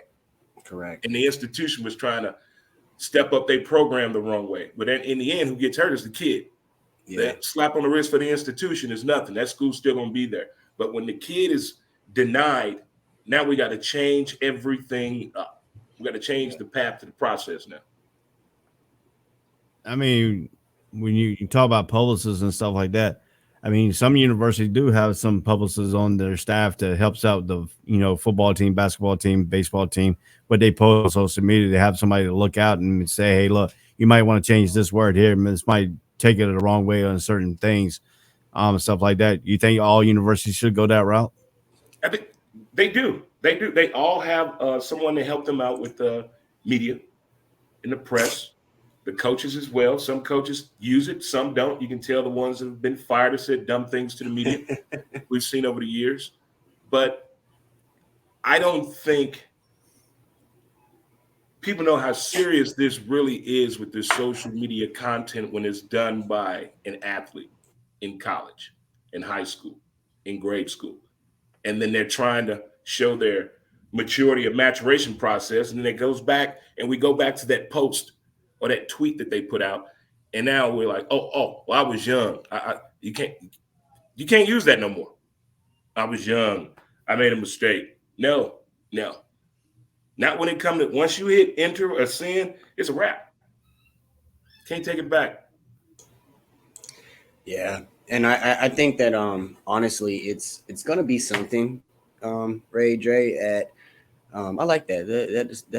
That kind of like flows. Ray Dre. Ray. We're gonna have to work on Hey, that. well, law firm. Right. Hey, call Ray Dre. 1-800-227-9199. Get your money now. No, but I think that's going to be definitely something that is going to be a new field. That just opened up like a whole new department inside the college football world as far as that aspect. Because what is it? What's their team size? In like 63 players or something like that? No, they're 90 some. They are up to like the 90s. Yeah. So you got almost 100 players. There are 96 people, 93 dresses out. Okay. So you got almost 100 players throughout the year, throughout the season, that you need to kind of coddle. You probably got 12 that, are absolutely tip top looked at.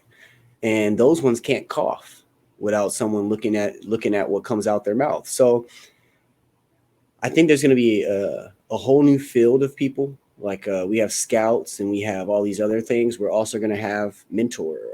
I don't know what to call them right now, but not managers, but kind of like PR leaders. And I think that another thing that is going to be a big opportunity for the sports world is seminars, where we take these guys coming out of high school and going into college, and we sit them down. Or maybe you start at your junior year going into your senior year, where you sit these guys down and you just go through the guidelines of what not to do on social media, what to do, what not to do with trying to make money for yourself. You don't sell shoes this way, or don't do this with this. And they need to be taught, man. Yeah. I think it needs to start as early as elementary school. Because I know a 6-year-old that uses an iPhone like a grown person. Yeah. Yep. So if they get that practice started early and it can keep going, then that way by the time you get to high school, you got this thing on wrap. You get to college, okay, I got this. You go after that, okay, now I got it all on the wrap. Now I got my whole platform set up now for me because I've done things the right way. Right. So now let's get back to this Baylor stuff. Who y'all got winning this ball game? I got Baylor winning. And I think both of y'all picked BYU. Mm-hmm. No, I picked Baylor. I got BY. I'm the one that said Baylor was going to win 42-13. 42-13. Yeah. I got 48-25. 48-25. That's I don't know, man. I want to say it's going to be a shootout, but then I don't. I mean, it was obviously. I say I'm going to go 35-24. It's a good number. All right, so we're going to move right on to our next game. And since we got Jay on here, I moved up the Alabama versus Mississippi State game. So we got Jay on the show today.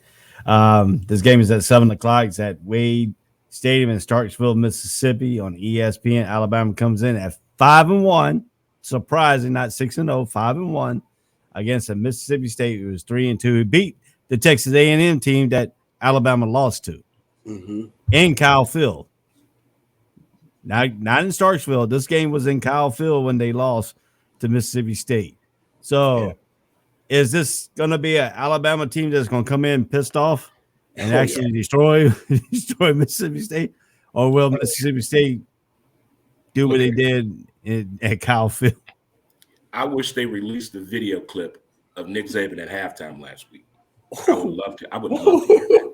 Man, I would love if you know Nick Saban and follow, whether you like Alabama or not, whether you like him at LSU or when he was at the Miami Dolphins, when Nick Saban gets mad, it is like John Voight and Varsity Blues. John Voight got mad after they went to the strip club and they didn't perform well in that game. He was that mad. That's how mad Nick Saban was. He didn't handle that well. I think today, whatever they didn't do right in practice, they're not playing. They're not starting. He's going to get the right people out there to do everything he told the coaches to put together. And they're going to play perfect Alabama football again today. He might put up 70 points. He may do that. He took the words out of my mouth. If we could have a camera just posted in the locker room without Nick Saban knowing, we might see some players get whooped with a belt. I'm telling you, Nick Saban don't play, and that's the one thing we can somebody and through something. We can sit up here and pretend all we want, and we can talk about Alabama. They can't lose. They're gonna come back. Let's be realist. Nick Saban don't play at all. He hates losing. He hates it. I mean, more than Bill Belichick. He's still mad about the Auburn game because he had the wrong defense out there. He had the offensive lineman. He didn't have special teams out there. Yeah, special teams out there. He had the wrong set of guys out there on that play. Man, he's still mad about that. And that's the thing, man. When you're talking about a perfectionist like that, and we talk about college sports, that's what's I think sets the difference between pros and college is you do got a guy like this. You do got a guru sitting in that other sideline, and then all the coaches on the same level. They're on the same network. Mm-hmm. Whatever coach said, that's what we doing. Mm-hmm. They all fuel off of him. Yeah, he's the man. He's the pilot. He's the captain. He is the Mr. Rambo. And $11 million a year. Yeah, there's no one else like it out there. So I really, like I said, I think somebody got their ass whooped, for lack of better words, in that locker room last week. I think a couple people got their asses whooped on the field this week. Somebody didn't eat dinner that night. Yeah, and we're about to see, like he said, we could possibly see a 70-point turnout this week. Yeah, I can see him losing his damn mind today. And I'll be perfectly honest with you. I don't care who they played this week. It could have been Iowa. They gonna pay. It could be whoever you pick. They gonna come out with its tail. Yeah. Now we know the stigma. He was undefeated against all his former assistants. Jimbo Fisher was his former assistant at LSU. Jimbo Fisher hung the first loss against assistant Nick Saban. How furious you think Nick Saban is now at his team because he's now finally lost to one of his assistant coaches? I'm telling you, it's probably the longest tirade on that team bus. Whatever bus he was on, he let them have it. And then he got off that bus and went on the other bus and went off on them. And he know when they got back, he went off on the coaches too. Yeah. He does not like losing, bro. To nobody. Okay. Now his practice was closed to the media's cameras and stuff like that. What do you think went on in practice this week with Alabama? I don't know if you know this, but Nick Saban can cuss. He can cuss very damn good, very well. He knows how to put those words together to be impactful, trying to get his message across. So boom, it's that. Boom. He don't want nobody hearing how he talk to them kids. He don't want nobody hearing that. No. But we know he talks that way. Yeah. He's not degrading the kid. He's just telling them. Nobody wants to be hearing Nick Saban call a kid stupid, but we know he probably said it. He probably like, this is not the guy I recruited when I went down and met your mama. This is not what I know. This was not what I recruited. If you don't get your butt on that field and play Nick Saban football, you can take your butt back to your mama house. Yeah. That dude, man. I still would love to be at a Nick Saban meeting though. I would just like to look at these Just kids. to fly on the wall. I want to be right there. Get them. Okay. So Freddie come up and said that game didn't mean nothing at all to Alabama. He's an Alabama fan, so no, that means all Alabama fans say that. Yeah, they all do when they lose. Every time. But you guys got to remember, every year, every time they lose, that game don't mean nothing else. They're so spoiled. Yeah. Yeah, I got a buddy who's an avid Alabama fan. They're so darn spoiled that when they lose, they throw a tantrum. It's like a little kid, and they've been happy all day. And the first time you say no, they can't have something because they didn't have 7 yeses, they just the whole day over. They just throw themselves on the floor, crying, screaming. That's how Alabama fans to me react when they lose. They just, oh my God, they've had the perfect girlfriend for a long time. Yeah, long time. Yeah, and you guys got to understand all the time. Yeah, crazy thing happen when Bama loses. We say that crazy things happen in the games when they lose, but when they lose, that Roll Tide crew is different. Really different. They don't accept a loss, and then when they win, oh man, we had that in the bag anyway. Really? Yep. Really. Yeah. But now I guarantee you, when we come to the playoff picking, they're gonna complain about the BCS this year. All the time. We should have had this. You should have. If you look at the SEC West right now, Alabama's 2-1. This is conference records. They got the win over Ole Miss, so they take the tiebreaker there. But they still got to play Auburn, who is 1-1, and Mississippi State today, who comes in at 1-1, tied with them in the first place in the SEC. So if Mississippi State comes up and some happily God sees Mississippi State to win this game, you know, we're not saying it's going to happen, but Lynch comes out and wins this ball game today for Mississippi State at Mississippi. What would Nick Saban have his team be doing? Would they be walking back? No, nobody's going in that locker room. Yeah, he'll be calling the recruiting class that he didn't recruit. Yeah, he gonna do something. He's gonna make some phone calls. Some changes. If Bama loses today, the transfer portal is open. I'm watching Twitter for something outrageous with the Crimson Tide, Road Tide fan base. If that happens, Twitter may shut down.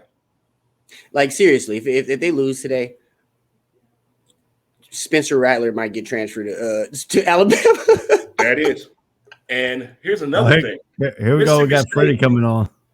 Oh okay. God. We got Roll Tide fan here. Oh, here they go. Here he comes. Hey, gentlemen, good morning. Good morning, gentlemen. I had to come on here before I had to work. But I just wanted to tell Jay, Roll Tide. You weren't saying that last week, though. Hey, it don't matter. It don't matter. I mean, it took a left-handed quarterback to come say, like the third or fourth string to come say the day for A&M. Let's not forget to say that. Just can't say we lost the game. Well, wait. Hold on. Did you just say that? Did you just say that? Did you just say it took a left-handed fourth-string quarterback to beat Alabama? No, no. You should have left that out of the conversation. You should have even have brought that up. You should have let everybody forget that it was the fourth stringer. Yeah. Hey, it don't matter. We didn't have no film at all on the guy. You know what you got right now? A lot of film of him throwing some dimes. Yeah, we sure did. But like I told you, that loss didn't mean anything at all. Okay. He can find the words. Okay. Let's say you went out the rest of the year, and so does everybody else. You're not getting that championship game. Well, we know that's not gonna happen, though, Dre. So we don't have to worry about that. Alabama fans? Don't we see this every year? Nick Saban and them lose a game like this every year. No, so let's say this is not the first time, Jay. Mississippi State has thrown a wrench in the team trying to go perfect or just be a one loss. They did it to Florida when Tim Tebow did the speech game. It was against Mississippi State. Mississippi State does have the ability to quiet Alabama. They do have it in them. That still is the SEC too. But you got to remember too. This Mississippi State team went to Kyle Field and beat Texas A&M in Kyle Field.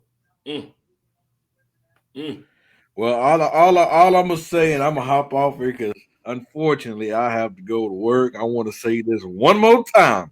Uh-oh.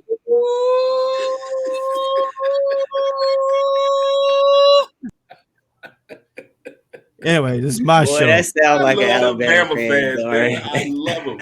I love them Bama You guys fans. have a good rest of your day.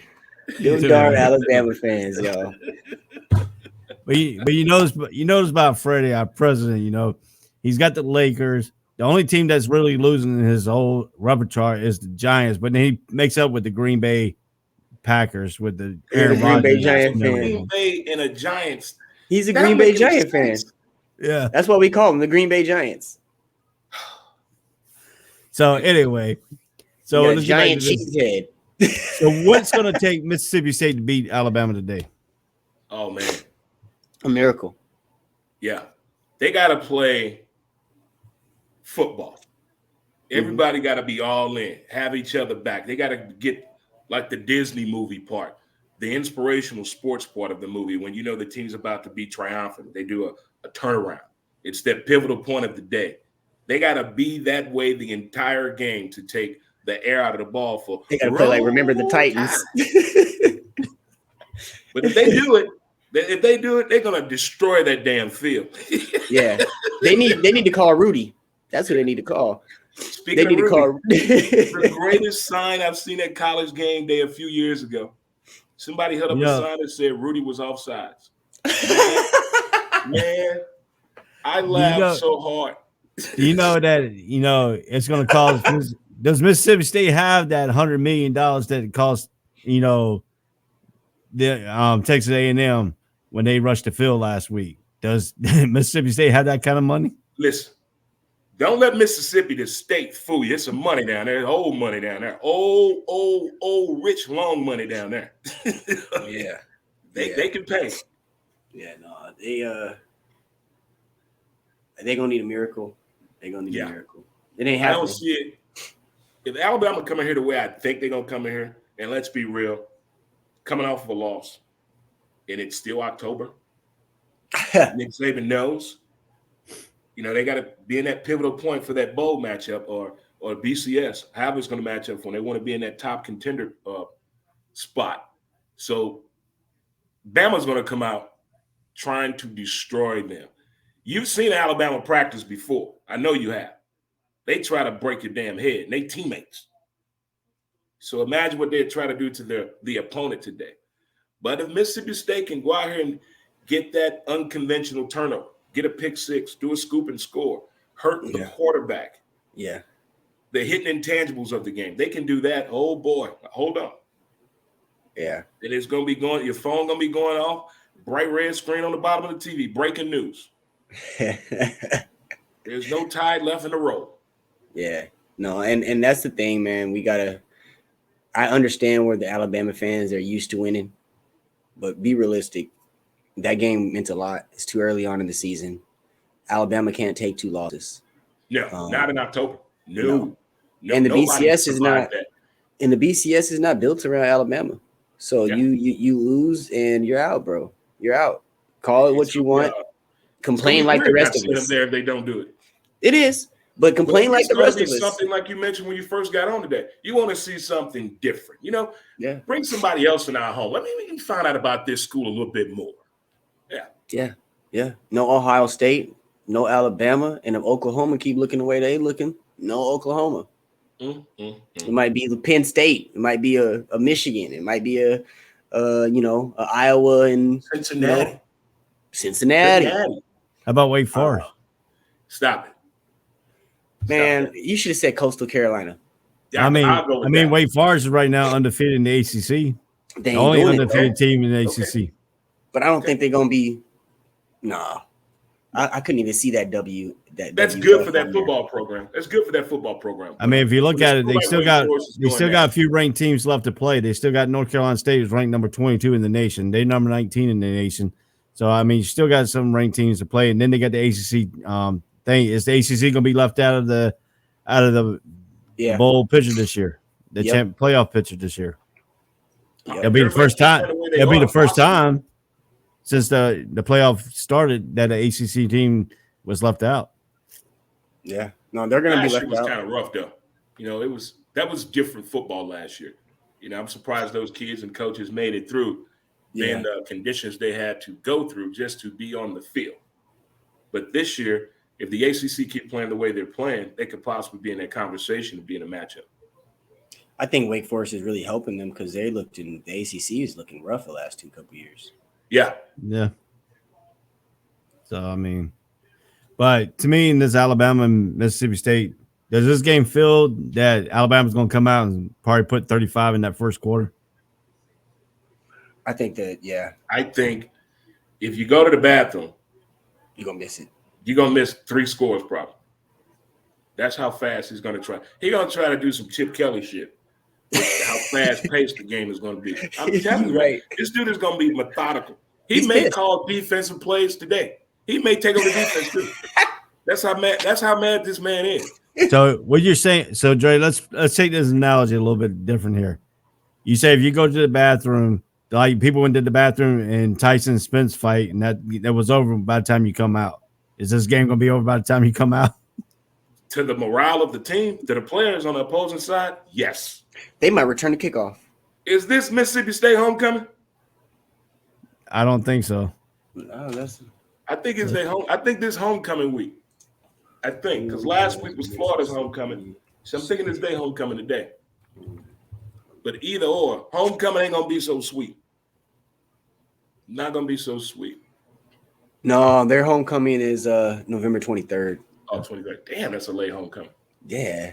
They play Abilene Christian. They made sure they was gonna have a win on the homecoming day. Oh my God. Oh my God. That's messed up. Bobby Hill gonna play on that damn team. So who y'all got in this ball game? Y'all got Alabama. Always. 70-3. Ooh, goodness. I'm gonna give him a little bit. I'm gonna say it's gonna be 48 to 3. No, I'll give him 48-7. I was saying about 80 to 10 myself. Wait a minute, what's Mississippi State coach name? Mike Lynch. Oh, wait a minute. Whoa. Hold on. He's not your typical type of coach. When he talks to his team, they have no clue what he's talking about. He does the Jedi mind trick. He talking about everything but the game.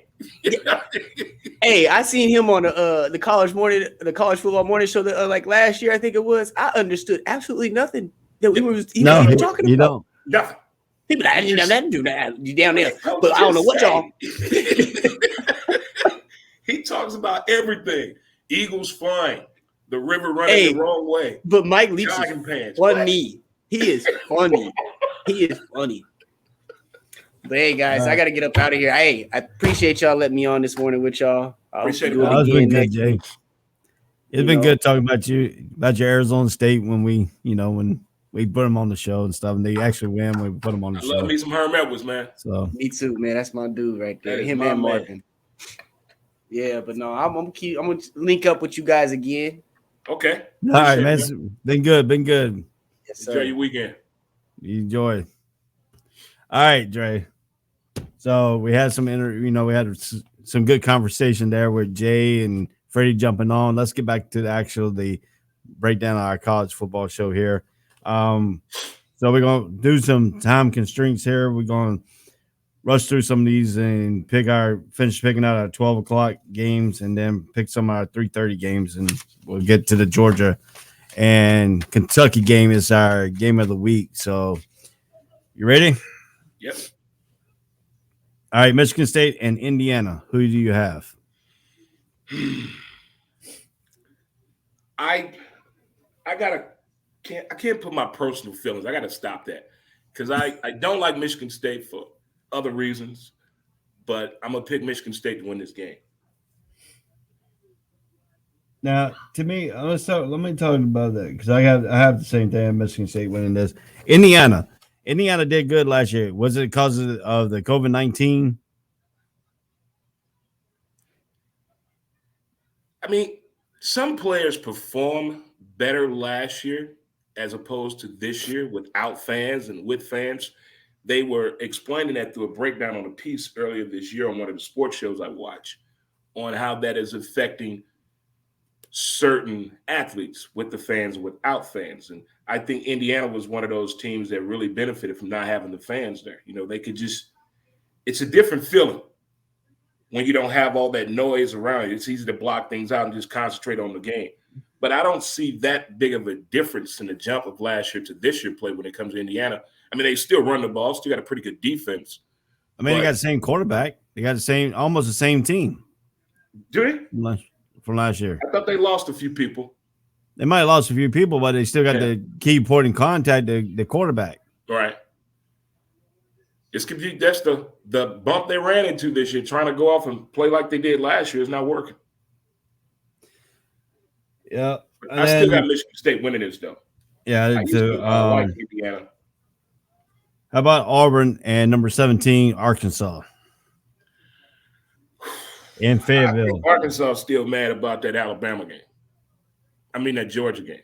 I think they still feeling the bruises from that game. I don't think they've healed completely yet. And this could be a great time for Auburn to get ready for Bama by actually playing this game like they're playing Bama. Yeah. So I got Auburn winning this game. You got Auburn winning this one in Fayetteville, Arkansas. There it is. Fayetteville. Augusta in the building. Well, I think I'm going to go with Arkansas with this one because they're playing at home. They've been pretty good at home this year. I think they're still looking at wounds from Georgia because when you get hit by that Georgia defense, you're getting hit by real men. Man. So, I mean, to me, I think that Georgia defense looks like some sort of like that Alabama defense with Kirby Smart and, you know, the philosophy that Kirby Smart had and stuff like that. I think everybody was listening. I think he had his team listen to what everybody was saying about Arkansas, and they just came in there and smacked Arkansas around. I mean, that was just totally domination by Georgia, but I think Arkansas gets back on the winning track, even though they lost to Ole Miss by 1 point last week. I think they get back on the winning track against Auburn. How about your number 20, Florida Gators going into – they consider this the real Death Valley of LSU. Is this going to be the year that, you know, when they went to LSU that one time and played in I guess the Hurricane forced them to play that game down at LSU and Florida just dominated that game? Do you see a Florida domination? I hate that this matchup is not – LSU is not as strong as everybody think they are this year due to what's going on with the coaching situation there, because we know Ed Ogeron is going to be out when the season ends. So I don't think the focus of the football program is where it needs to be. And I think, considering we already have 2 losses, the inability to move the ball, the play calling in the red zone, that is like a huge, huge disparity with the Florida football Gators to me. That is something that needs to be fixed right now. Not next year, but right now they need to figure that out. I just don't understand how they become so stagnant in the red zone so much this year. What is going on with that? That is really bothering me. This is a winnable game for both schools, but LSU is not that strong this year. And Florida's defense is a little bit better than LSU's defense coming in this game. But LSU does make great substitutions and adjustments with their secondary, and that scares me.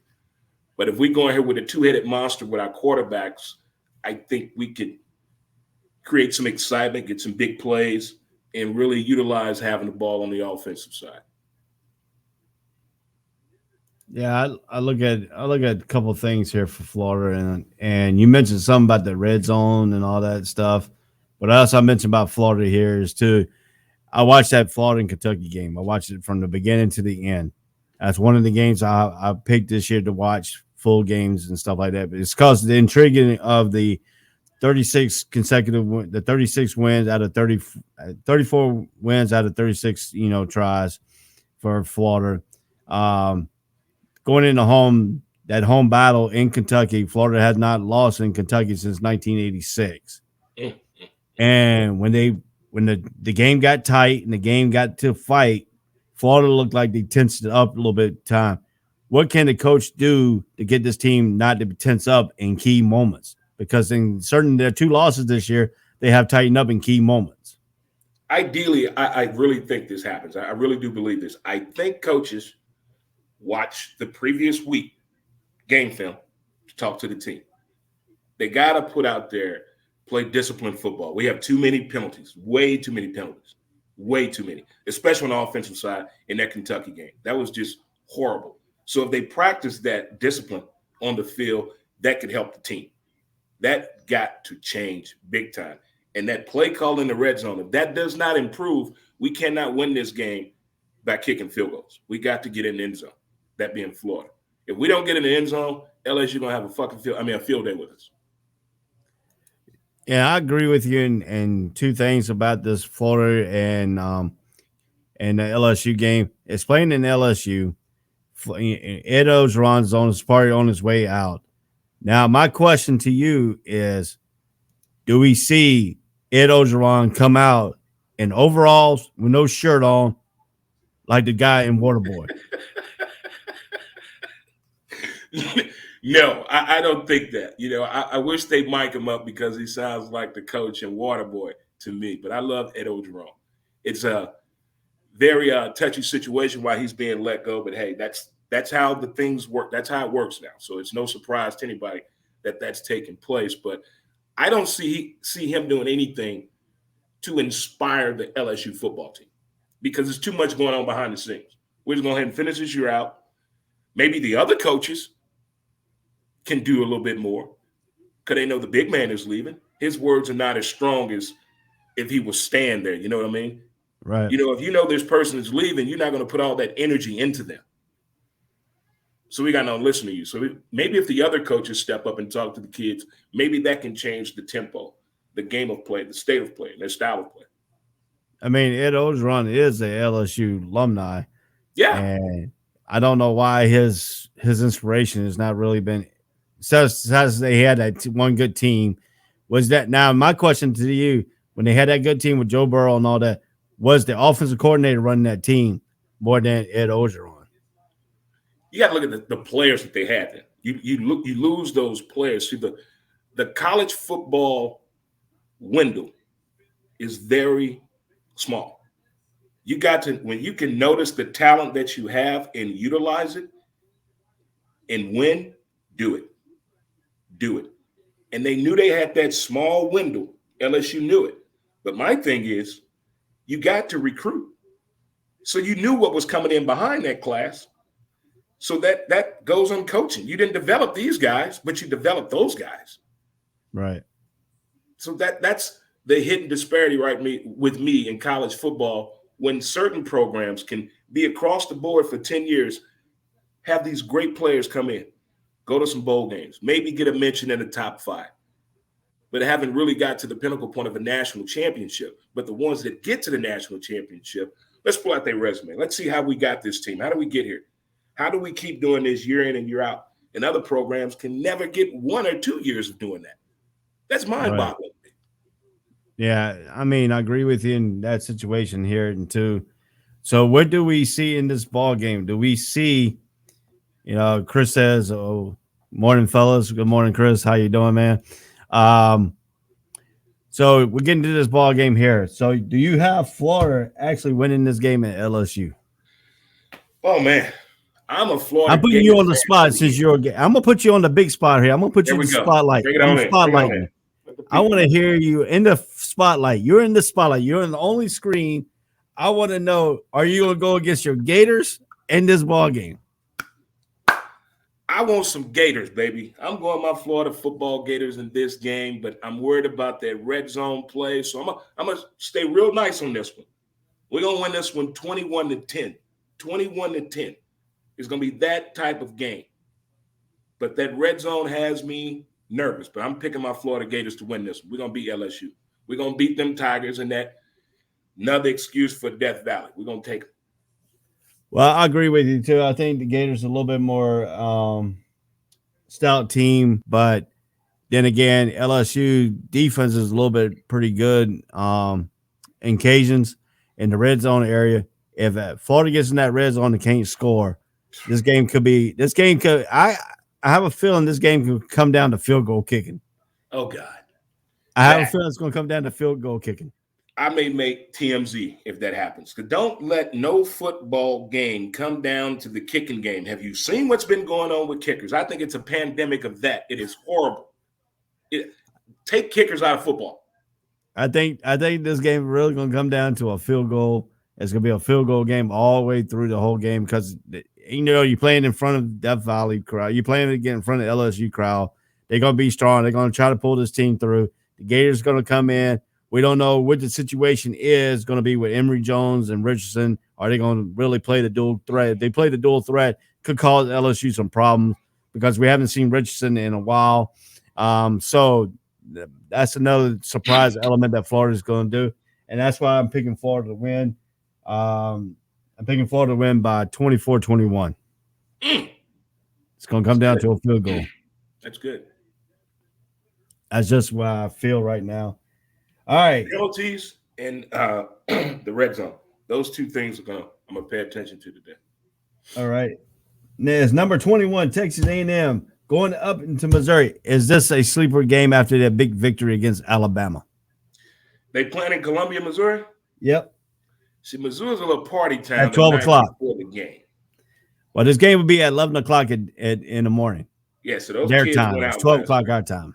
It's a little party town down there. Mizzou is a different team. There's a lot of things that have happened around the football program, around the campus. There's been some hype, there's been some promise, but they haven't been consistent on putting up the W with the talent that matches up what they have there. They've been in some games and also been blown out a couple of times this year. But Mizzou plays, they play A&M well, they play Florida well, and they play, who is that? Who else that they play very well? Kentucky. They play those schools well. It's other schools when the problems occur. So Jimbo Fisher is on cloud 9, but he has a really good way of bringing his players back down to reality. Then off of the high, what happened last weekend, not to lose that composure going in this Mizzou game, because you don't want to be like how you beat Alabama, but you go into Mizzou and lose press conference. I don't think he wants to be in that situation. But I think Mizzou is still going to try to play a tough game in the first half. Yeah, if you look at the standings right now in the SEC East, Missouri is 0-2, Vanderbilt is 0-2, South Carolina is 0-2. Is Missouri going to come out of that 0-2, out of the O category and get their first SEC win? I don't think the first win will be today. I think it'll be a good effort they're going to try to put forth in the first half, but I think the second half reality is going to set in. Jimbo is going to get back on his guys and remind them of what they were capable of doing based on last week's state of play. Now, if you look at the discrepancies here, Missouri has given up 225 points this year, and they have only scored 225 themselves. So they're getting up one more point better than they were averaging against the components. So can Missouri defense stiffen up and take Texas Tech out of their game? Texas A&M out of their game today? See, that's the thing. I'm thinking the first half is going to be more of a, let me see what we're working up here against. Is Mizzou going to come out of this game? Hey, we're playing an A&M team that beat Alabama. Is A&M going to come out of here looking at Mizzou like, hey, we beat Alabama last weekend. Let's go ahead and take care of these boys. How are we going to come out here and approach this game? If I'm Mizzou, I'm going to rely on my defense, and I know the defense has not been that great this year, but it has the capabilities of playing good football. If they can do that the first half, we got a close game in the second half, and it may come down to one possession. Yeah, they said that Missouri has the offense to make this tougher than the A&M that the Aggies might think, but Missouri isn't very good. Given this thing halfway before A&M's offense starts to wake up, then it's going to pound away on the Tigers' defensive front. Is that what you're saying? They're going to play good in the first quarter, and then Texas A&M is going to start waking up and progress more as the game goes on? Yeah, that's what I'm saying. I think Mizzou is going to play a really good controlled football game in the first half, but then the second half, A&M is going to start to loosen up the wheels a little bit and go a little insane with throwing the ball. So they got Texas A&M's favored by nine points, and over and under is 60.5. So you think you think Texas A&M is gonna meet the 9 points and go over and if this game is both of this teams going to score over 60 points? I think that 60 is a little high. I'm going under. In this matchup. Again, I don't think Texas A&M wants to be showing off today, so to speak. They appreciate what happened last week. That was last week. This is today. Let's concentrate on Mizzou today. And Mizzou can look at this like, hey, let's go out here and get our first SEC win. What do we have to do to get our first win? If they do the little things to win the game, hold on to the ball, score in the red zone, and don't and no yellow flags. Don't get any flags. So who you got in this ball game? I got Texas A&M. I got Texas A&M winning this one. I got Texas A&M scoring 31 to 21. I got the score 34 Texas A&M, 23 Missouri. Okay. So that's my prediction in that game here. All right, so the last 12 o'clock game that we're going to pick will be the Nebraska at Minnesota. Damn, I like both of these programs. I like them both. But Nebraska needs some hope. They need they need a win. They need to get a few wins in a row. I mean, they played good last week and they lost. Yeah. So, I mean, they lost to Michigan by, 3 points, I think? 3 or 4 points. So they played Michigan in tough, but they were playing in Lincoln. This game will be in Minnesota. It will be at the Huntington Bank Stadium, outdoor stadium in Minnesota. We know it's getting close to that time of year where it'll be nice and cold and dandy up there. And, people got to get the coats, got to bring out the heaters and the coffee. Instead of the beer, they're going to be drinking the coffee. The beer could be frozen. Jameson. Yeah. So what do you see Scott Frost at 12 o'clock, high noon? This game is about 10 o'clock, their time. It's 12 o'clock our time, So what do you think? I mean, you think Nebraska's going to be up and ready to play that game at that time in the cold? I like Minnesota's coach. He's a very high energy coach. He reminds me of Sean McVay. He reminds me of him, so much of him. I like what he brings to them kids, the way he talks to them, the way he approaches the game. I like both of these programs, but I'm going to pull from Minnesota today. Even though I want Nebraska, I'm pulling for Minnesota today. The Golden Gophers, we don't know which team can show up. I mean, they got too many personalities here. Yeah. One of the things they came out and said, which team will show up?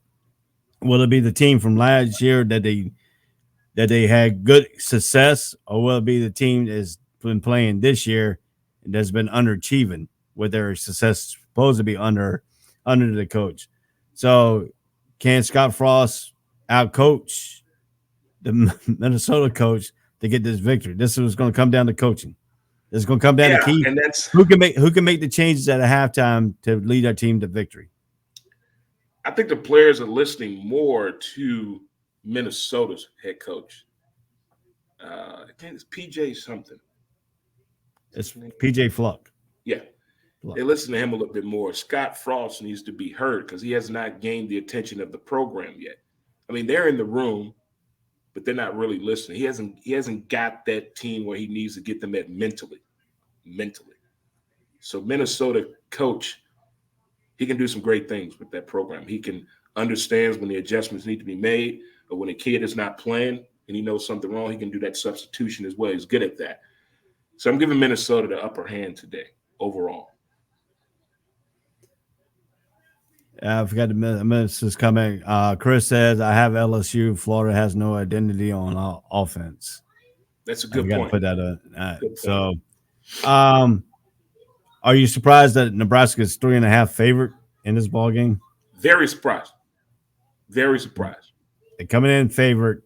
The over and under is 48 points. Who do you have winning today? I got Minnesota winning, but I got this game being really close, like 24-17 type deal. Well, I'm going to go and based on the performance last week, I think that's performance is going to carry over. They played a highly Michigan team good all the way up to the last few seconds of the ball game. The score was close as well. I was predicting a blowout last week with Michigan going in. Nebraska kind of opened my eyes a little bit here. I think the team is probably turned to a little bit more of Scott Frost's thing, trying to play for Scott Frost. I think they really think. I think it's going to next year is going to probably be the year to Scott Frost. Either if he wins out the rest of the season, stay in Nebraska. If he does, I think they have a pretty good recruiting class coming in with Scott Frost. I think his tenure could be turning around up in Nebraska and turning that program around. So that's just my opinion. I'm going to stay with Nebraska with a 3.5 favorite. I said they win this game 23-14. Okay. So we're different on that. Okay. Yep. All right, let's turn our attention to the 3:30 games here. Miami at North Carolina. Ooh, my team is a heckling. My team is a heckling and jive team. They played good one game, and then they turn around and play bad. They played the good again. They played the best game against Duke with the defense. But to me, I think what people don't understand is, as a North Carolina fan, I know what team causes hate and discontent for my team, and that's a team that has a running quarterback. No, if you look at all the games that Carolina has played this year, a running quarterback has hurt North Carolina, and that's what Florida State did. They really hurt them with the quarterback running the ball. That's something that North Carolina's defense is not really set up for, is to contain the running quarterbacks. Right. So you look at it this way: Darren King is not going to be playing. They already said he's out for the. I think he's out for the year. Yep. So that element of a running quarterback is gone for Michigan, for Miami. North Carolina against a drop back quarterback that can throw the ball is more susceptible of winning games like that, because the pass rush can get to the quarterback, knowing the quarterback is not mobile enough to get away from that pass rush. Does North Carolina turn up the heat today on the pass rush and force Miami, try to have him as a running quarterback? Yeah, I think today they can take advantage of that today, because Miami is pretty clueless on the offensive side of the ball to me this year with the quarterbacking situation. And I know Carolina is your squad, but when Carolina and Miami play each other, they always make up for an interesting matchup, whether it's in football or basketball. They interesting matchups. But I got Carolina having a big advantage today in this game.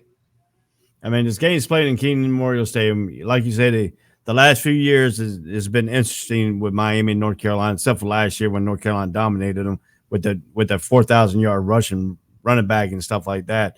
But they had a different team. This is a different team for North Carolina. See, I can be crucial about my team. Certain fan base can't be crucial about their teams, like North Carolina State fans. I don't understand them. I don't understand because when they put their power rankings up, Wake Forest is still undefeated in the ACC. They don't use the power rankings as what it's supposed to be, because Wake Forest has played a little bit of better competition than North Carolina State has so far. When they do the power rankings, they put their team up first, even with the one loss and stuff like that. But that's another topic, another day when they start playing. We'll talk a little bit more about that game. But this Miami team is got good defense, is on the good defensive side. North Carolina's offensive line has struggled against a team that does stunts. Miami is the team that does not do stunts. So can North Carolina front seven, can the front line pick up their pass rushing, even though Miami doesn't do any stunts up front? So since Miami is going to change their whole offensive scheme, more run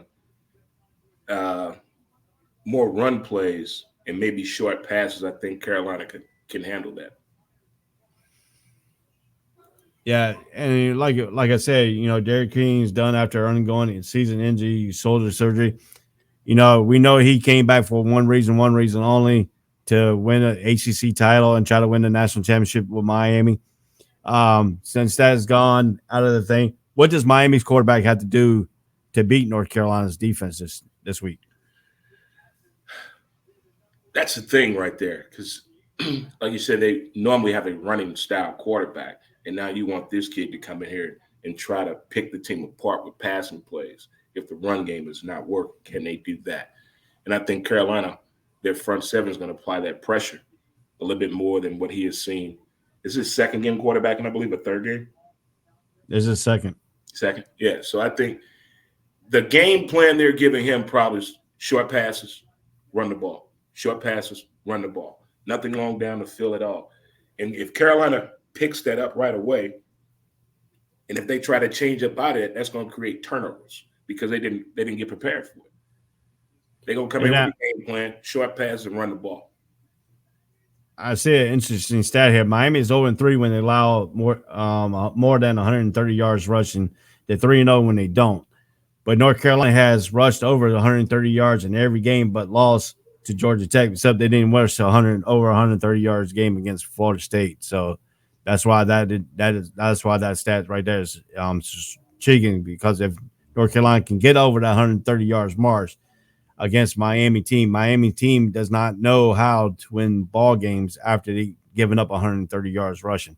Is that going to be a psyche for North Carolina to hit that 130 yard mark on rushing yards over with Chandler and Jones has now come back. DJ Jones, who's been out most of the season, he finally came back. His last two games, he's been rushing pretty good. So they got a dual-headed monster right now with Jones, with Tyler, Chandler, and Jones. Now, if Chandler gets involved in that passing game too, that's going to make it even tougher on Miami's linebackers. Have to be covering the running back out of the backfield. Right.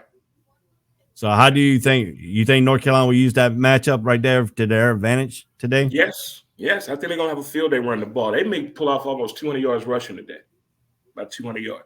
But, hey, I have to take a short break real quick. Yep. We'll take a short break. We'll go to the Fox Network here. Commercials. So we'll be right back after these words.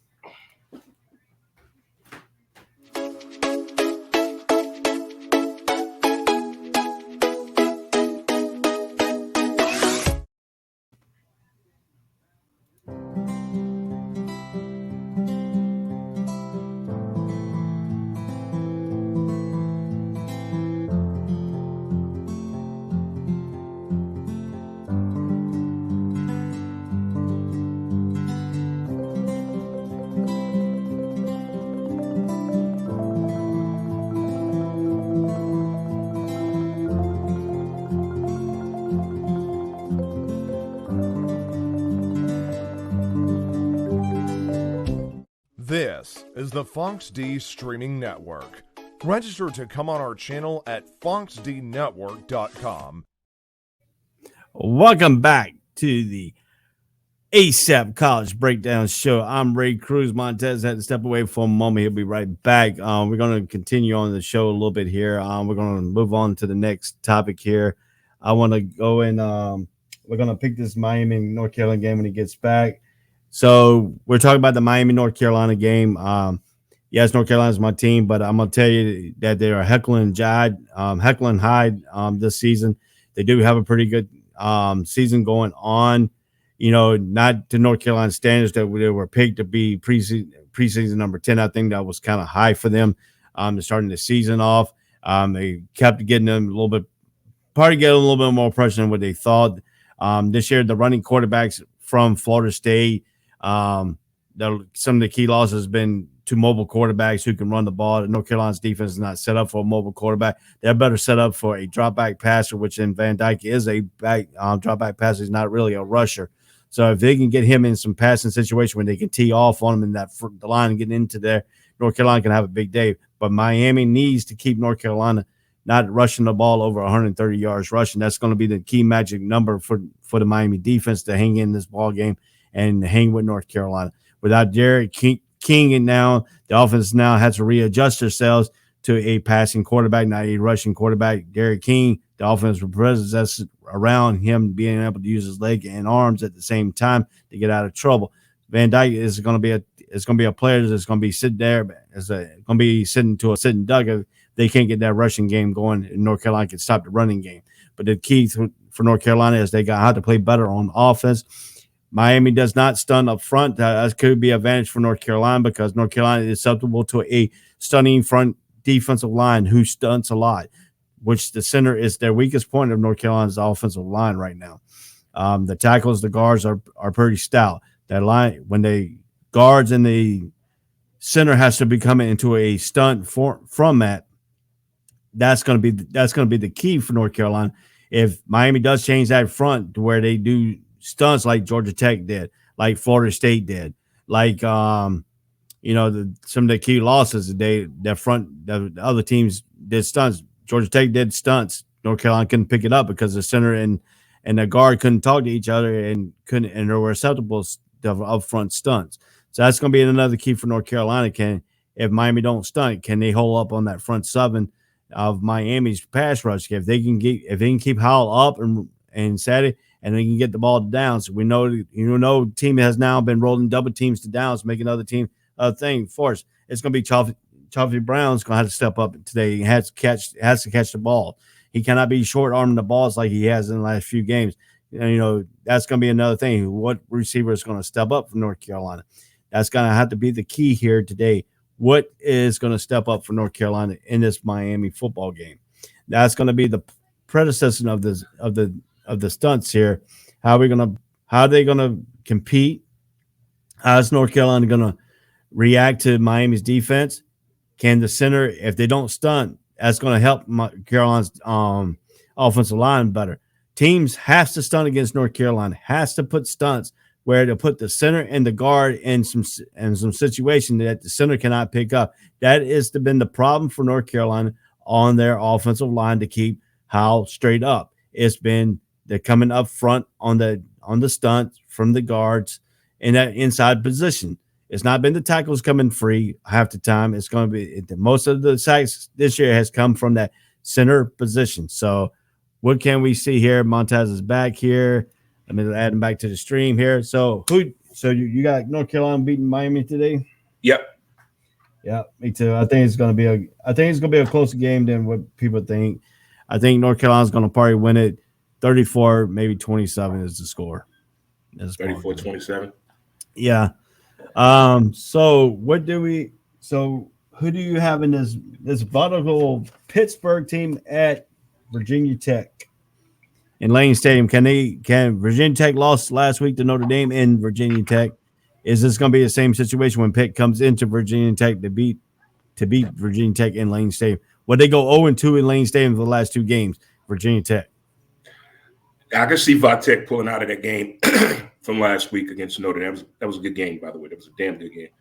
But the Blacksburg crowd is something special. They can hopefully cheer these kids up and get them back in a W situation. But Pitt has a way of slowing things down for teams, too. They have a really good way of doing that. Yeah, so, I mean, you got Pickett, who's been playing out of his mind at a quarterback position for Pitt. I mean, is he the best quarterback in the ACC or the best quarterback in college football right now? That's what I'm hearing. I'm hearing he's that deal. Like I said, this probably be the first year this late in the season we don't have a Heisman list. It hasn't been really no breakout must-see player. I haven't seen that this year. Everybody's been playing, pretty decent, but I haven't seen everybody like, hey, I can see that guy winning the Heisman. So maybe that's going to change over the next few weeks. We're going to see somebody really just push forward and show off their rare talent. But right now, he may be the best quarterback there is in college football. And this game is at 3:30. It's in Lane Stadium at ESPN2. They're 4-1. Pitt comes in at 4-1. Virginia Tech comes in 3-2. Kenny Pickett is the exact question I asked here, and somebody's already put it in their notes. Kenny Pickett is really the Heisman race pick. To my opinion, he's up in that echelon. How was for me at North Carolina, but he slumped down because of what's happening to the offensive line and all the turnovers that he has made some this year without ball security with fumbles and trying to force in that like Brett Favre, does in the NFL with the tight coverages and stuff like that. Spencer Rattler was in the list for a long time. He's dropped out since that Texas game. Mm-hmm. Right now, the Texas game, even Texas game that Robinson lost, he's still in the Heisman because he played great in that game. I mean, right? He showed his all repertoire. I mean, he made some good moves to get that. He kept Texas in the game. have Texas lead, but they went away from that for somehow no reason why they went away from Roberts because I'm only seeing this kid. Sorry, go ahead. Oklahoma couldn't keep up with him. I'm only seeing. I haven't seen this kid play the whole game. I've only seen highlights of Pitt. I'm gonna watch that game today, and I want to see really what this kid bringing to the table than just showing me a highlight reel of everything that he's done right. Let me see the complete game, get my own understanding if he really has that Heisman conversation. But just by the highlights and his numbers, okay, let me check this kid out. Let me see if he's the real deal. I mean, he's a fifth-year senior. He has been brilliant, averaging over 10 yards per pass with 19 touchdowns, passes, and just one pick. Pitt looks really like a real live contender in the ACC title chase. Virginia Tech doesn't quite have the offense to keep up with Pitt, and the Panthers attack to go off. Again, the Hokies defense has not given up over 400 yards per game so far this season. So what's going to break for Pitt? Can Pitt get that magic number? Because 400 is that magic number. Right. The only game they lost is they've been kept over 400 yards.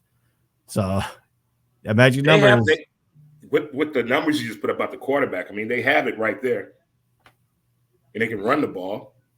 I can see them getting the 400 yards of offense if they need to be in this game and win the game. I can see them doing that. Now, do you agree with Pitt being 5-point favorite and the over-under is 56? See, that game in Blacksburg, that's the only thing. If it was at Pitt, okay, I'd be all for it. But it's in Blacksburg. I know they're 0-2 at home. You said that. So it's not as hostile as we think. Yeah, they're 1-2. They're 1-2 at home. They're 0-2 in the last two games. They're 0-1 the last game there. They're 1-1 really in the season. Right. So if Virginia Tech loses here, it'll be the first time they have lost 2 straight at home. Yeah, I see. That's hard for me to even pick Pitt. that's tough to beat a team up there in Vatech and Blacksburg. That's a tough task. A team like Pitt to come in there. Now Notre Dame, we knew that was going to be a tough matchup. We knew that, but This one here, I'm going to have to side a little bit more with Vatech. You going with Vatech?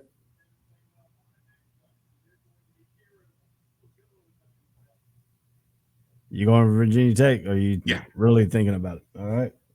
Well, I'm going to take the other way around. I had Vatech last week, and they really didn't live up to my expectation against Notre Dame. So I'm going to go with Pitt. I think Pitt's going to be too good. I think he's on a roll right now. Who do you have, Central Michigan or Toledo? Me, Central Michigan. I rolled with them last week. I can't remember if they won or not. No, we lost to them. We're going to both go with them again. Damn it. All right, Bowling Green at Northern Illinois. NIU. Give me Romo U. That's what I'm going with, too. Kent State and Western Michigan. Penn State. You going with Kent State? Yeah. Kent State. Yeah, Kent State, yeah. Yeah, I'm going to roll with Western Michigan. They're playing at home. So I gave you another game. I know a few games for you to try to catch back up with me. Arizona and Colorado. Give me the Buffaloes. You're taking Buffaloes at home? Yeah, Colorado. I'm going to do the same here. Fresno and Wyoming. Give them Cowboys of Wyoming. Yeah, I'm going to go with Fresno. I think Fresno is going to come in mad because they were ranked. Now they're not ranked. I think they're going to come in mad after the BYU loss. All right, so now this is your favorite right here. You have the 2 winless teams with the SEC overall record. You have Vanderbilt, that is 0-2 in SEC play. You have South Carolina, who is 0-2 in Southeastern Conference play. Who do you have in this one? Who's going to win that first Southeastern Conference game today? What we're playing at? We're playing at that stupid stadium downtown in Columbia.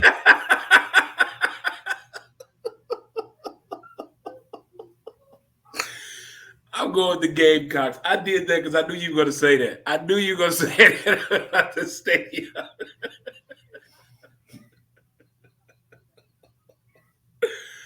I think South Carolina's better. I still don't like the stadium. It ain't the reason I'm picking them because they're playing in the Toilet Bowl Stadium. I'm picking them because they're a better team than Vanderbilt. Yes, they are. They definitely a better football team this year.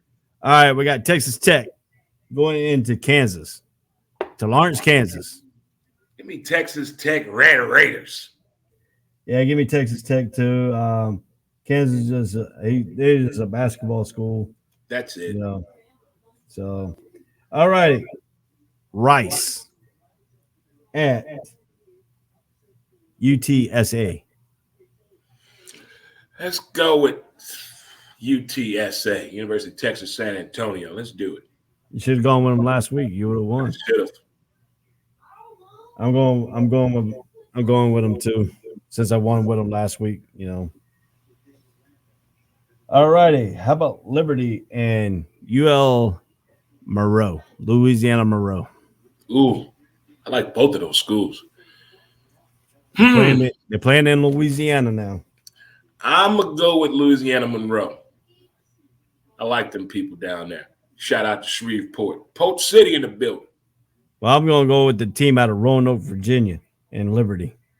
I think the God's going to be with them. Uh-oh. So, all right, Colorado State and New Mexico. Colorado State. I think I went with New Mexico last week. I'm going to stay with them again.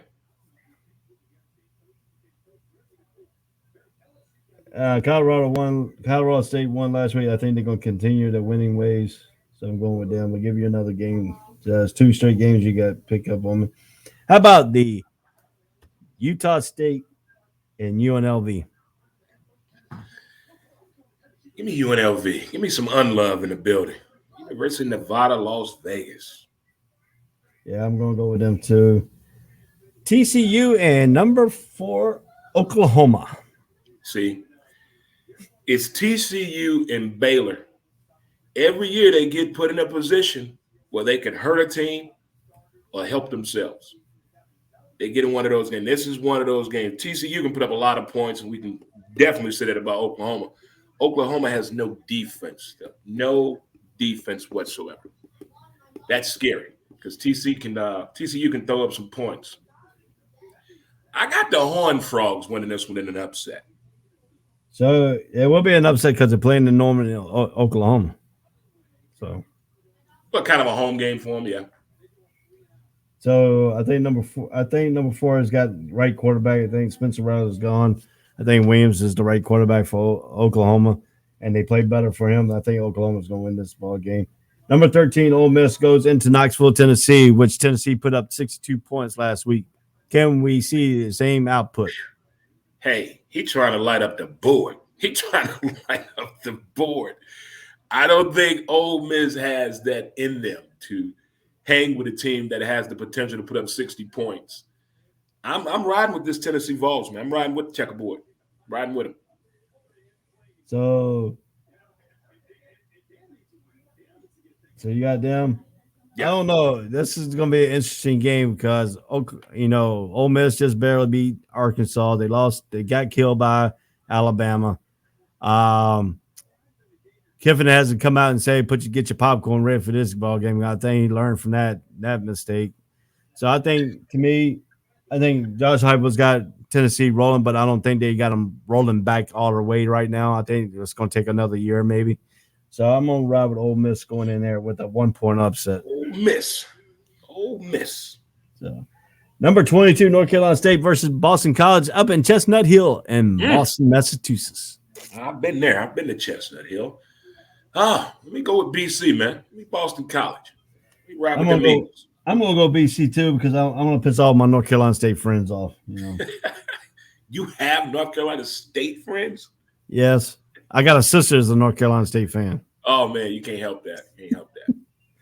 So, how about Iowa State versus Kansas State in Kansas State, the versus of the states? I used to rock with K-State when Michael Bishop was the quarterback back in the day. I used to love that offensive scheme that they had. but those days are long gone. Long gone. So give me Iowa State. You're going to go with the Cyclones. I'm going with the Cyclones too. Stanford at Washington State. Ooh. See, the Cardinals confuse me, man. They have all the makeup, the coaching, the facility, the technology. They have it to be in the top every year, but something happens with that program. I can't explain it. But I'm going with Stanford in this one. I'm going to pull for them. Stanford going up to Washington State and win. I agree with you too.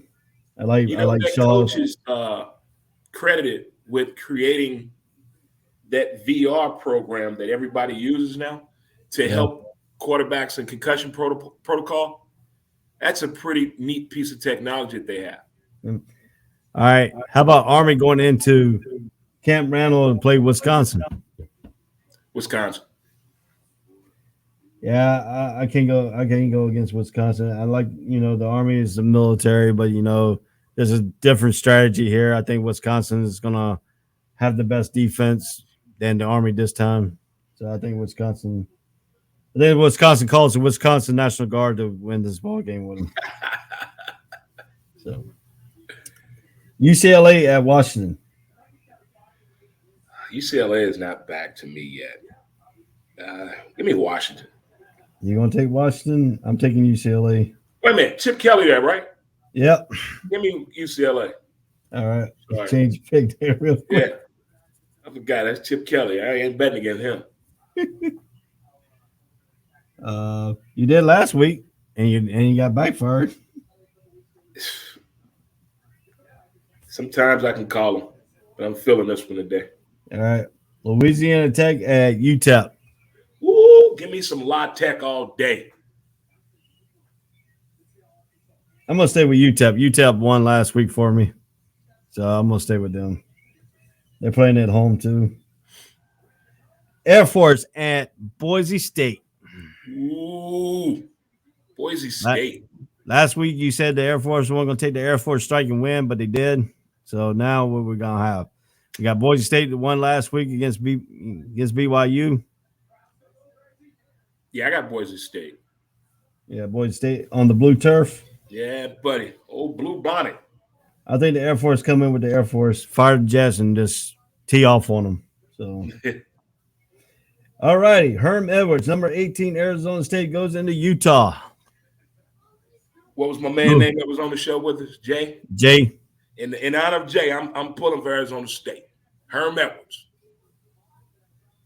I'm going with Herm Edwards too. Win the game. I'm going with Herm Edwards too because I can't stay in Utah because my ex-wife's brother went there. So, Wait a minute now. Wait a minute.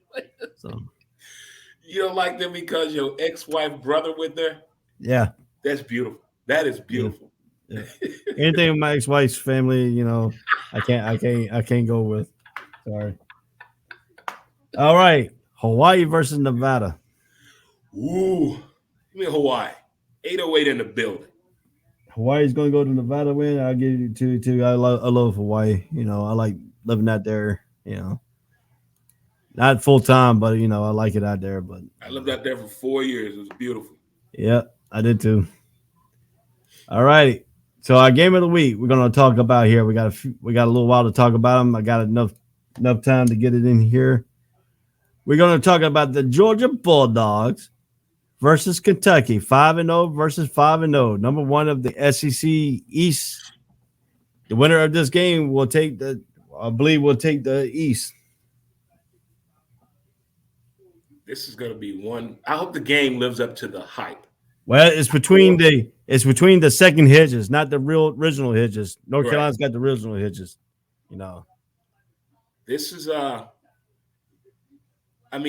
Kentucky is in unfamiliar territory right now with the football program. To me, this is quite a team they have here. Quite a team. They put together on the offensive side, defensive side. Everybody seems to be buying in on what they're doing. The enthusiasm with the players is what you love to see. It's like they love getting ready to execute plays on the offensive side. On the defensive side of the ball, they love going after the ball. And that's going to be key today. Whoever creates whoever has the advantage in turnovers are going to win the game. That's me. That's what I'm thinking on with Kentucky coming into this game. But the mindset for Georgia's been here before. But this other team would ruin them for them every time. That's called Alabama. They don't have to worry about Alabama now. The ball is in their court now. It's in their court. They have the people they want to invite over for the meal, and they got the meal preparing in the oven. All they waiting on now just to eat. Would you like to see this game not still at 3:30 be a primetime game? Yeah, I wish it was a primetime game. I really do. Because my television schedule watching today is off the chart. I'm not going to be able to see the game the way I want to. I wish the game was at nighttime because I have my high school homecoming today. And so you say you want to watch the Virginia Tech game and Pittsburgh game all the way through. Well, you really, if you want to watch this game, you want to watch that game, you got to miss this game. Yeah. So I think I'm going to record 3 games today and just watch them tomorrow. Well, I look at it this way: if you have a TV network that gets the ESPN watch thing, that'd be the best way to do it. Yeah. Throw up 3 computer screens, put the 3 games you want to see on your computer screen. Put a TV in your room. Put 3 TVs up. Put them all on the TV, and you sit there like a news station and watch all the games and stuff like that. Pick up which one. Oh, that's how I do now. I have 1, 2, 3, 4, 5, 6. I have 6 televisions. Plus my phone, so there's 7. So I set up like that and just watch all the games that way. Anyway. Yeah, I have 3 computer screens in this room, and I don't have no TVs in this room. I'm hoping when I move, I can put a TV in my office and set that up as a TV network studio where I can watch all the games because I got a Hulu. I can put Hulu on every screen, watch the games that way myself. We're talking about this team here. Now I'm looking at the SEC right now. I'm looking at Kentucky. Kentucky scored 113 points. They're giving up only 72 points total in their SEC play. Georgia has scored 173 points and only getting up 23 points to SEC teams. Overall, Georgia's only given up 33 points, but they have outscored their opponents 239-33. Kentucky has outscored their opponents 186-105. So, is this going to be a defensive battle today? For sure, but Kentucky's going to try to run the ball to establish the run, but you can't run the ball against Georgia, not with success. So that's going to be the challenge in our deal. If they can run the ball against Georgia, and if they are able to do that, it's going to be pretty interesting to see if they can pull that off. But if they can't run the ball, we already know what Georgia's secondary and linebackers can do. They are fast beyond fast. Yeah, they made a mistake. I was reading somebody's notes. Somebody said JT Bennett. It's not JT Bennett. It's JT Daniels. Since the injury to JT Daniels, Bennett has stepped in and has played pretty good. They said the key for Bennett today is not to help Kentucky's defense out by throwing an interception. If he can avoid throwing an interception, do you think Georgia's offense is going to be more successful today against Kentucky? Does Kentucky have to force at least 2 or 3 picks today? Yes, but that's going to be pretty hard to do because Georgia plays pretty disciplined offensive style football. They go the safety way when it comes to their offense. I don't think they do anything too sexy or too flashy. They keep it basic. But I think the biggest concern to me is Kentucky, will they have the ability to run the ball the way they want to? Because Georgia's defense is something else on stopping the run, especially. Yeah, that's going to be the key. To me, I look at 2 different keys here. You picked the key I had was the rushing offense for Kentucky against the rushing defense of Georgia. Mm-hmm. The other key is Georgia's passing attack against Kentucky's pass defense. If Bennett gets off to a good start like he did against Arkansas, that's going to make Georgia even a dangerous team today. Yes. Now, Yeah, that's a great point. If they're able to do that, yeah. Now, Georgia's got a running game too. So now, if Bennett gets off on a good start, you got a double monster here. And when a team gets a double monster like Georgia, they just pound on you. They can put some points on the board then, buddy. Long day, as we call it in the office. Long day. So they're playing up in Athens, up in Sanford Field. The second coming of the Hedges, not the first, because North Carolina's their first. I don't care what nobody says about Georgia. They copied North Carolina with putting the Hedges in there. I'm sorry. Athens, Georgia, you hear that? Yeah. You know, you can come back at them all you want to because North Carolina had them Hedges since Kenan Stadium opened up. So they added their Hedges, you know. But, you know, anyway, so we're looking at two different things here, you know, the passing attack and the rushing attack. But what receiving core is going to go off today? It's got to be a receiver on one of these teams got to go off today to put. Well, we saw what Kentucky receivers can do. We saw in the past few weeks what they're able to do, and they can actually create plays and extend plays. I like that. That's that little Sunday little football knowledge they seem to put together and figured out over there. But Georgia's real stingy. See, that's a lot of work. That has to be a lot of time in the pocket, which you don't have when you're playing Georgia. So that's another thing I'm going to keep eye on. How much time we're going to have in the pocket to complete a pass? We got to hurry up. That's a pass to the running back out of the backfield, some tight ends, and some quick slants. But getting time in the pocket is going to be key for Kentucky to have a exceptional or a positive passing game today. Yeah, I look at it this way too. If Stetson Bennett gets off, because I think that's what Georgia's going to end up doing first. They're going to try to get him off going to a good start. So, in the first few plays, I would like to see some, they'll probably see some screens or something to get his confidence going.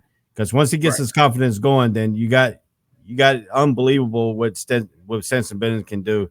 And then Nate said, yeah, I'm focused on watching multiple games at once too. So, yeah, we all agree. We all going to watch. Yeah, I can't watch one game. I can't operate like that. Well, I got my cell phone here. So I'm going to put one game on there. I'm going to put 3 games on these screens up here today. And then pick which games I'm going to watch. I know I'm going to watch the North Carolina game all the way through. That's a 3:30 game. So, I'll probably put Georgia on my phone without sounds and sit there and watch a little bit of it too. So, that's what I'm gonna do with the Florida game. Yeah. So if you look at these things here, 2 things that Stetson Bennett can not throw interception, get off to a good start. The running attack is going to come in because you got a 2-headed monster, really a 3-headed monster for Georgia. Because it's just a rushing attack and stuff. But also that Georgia defense turns the ball, gets the other team turn the ball over, they get short field too. That will help out Stetson Bennett even more. So how many times will you see Georgia get short field advantage over Kentucky today? Better field position? How many times? Is that it? Yeah, went off picks, interception, short field, turn the ball over. Turnover. I can see Georgia creating 3 turnovers today. But here's something I totally forgot about. The special teams of Kentucky and Georgia, meaning punt return and kick return, they both are dangerous. Yeah. They both are pretty dangerous on that right there. I could see a kick return or a punt return today too. I can see that too. I could probably see that too. But how many times will you see how many times you will see Kentucky's coach blow up and turn really red? If they get to playing Kentucky football, other than what they're doing now, this team is playing incredible right now. Incredible. They're out of character right now. They're in uncharted waters.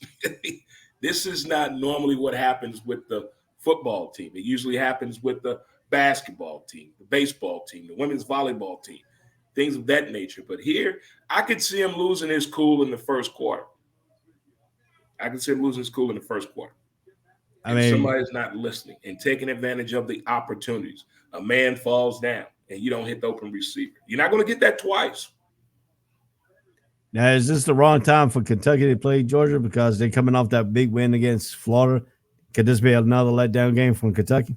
No, this is the perfect timing for them to play each other. I like this setup. I like the timing of the day they're doing. I like the venue. All of this smells and sounds juicy television to me. This matchup right here. This isn't a lucky 5-0 team playing a lucky 5-0 team.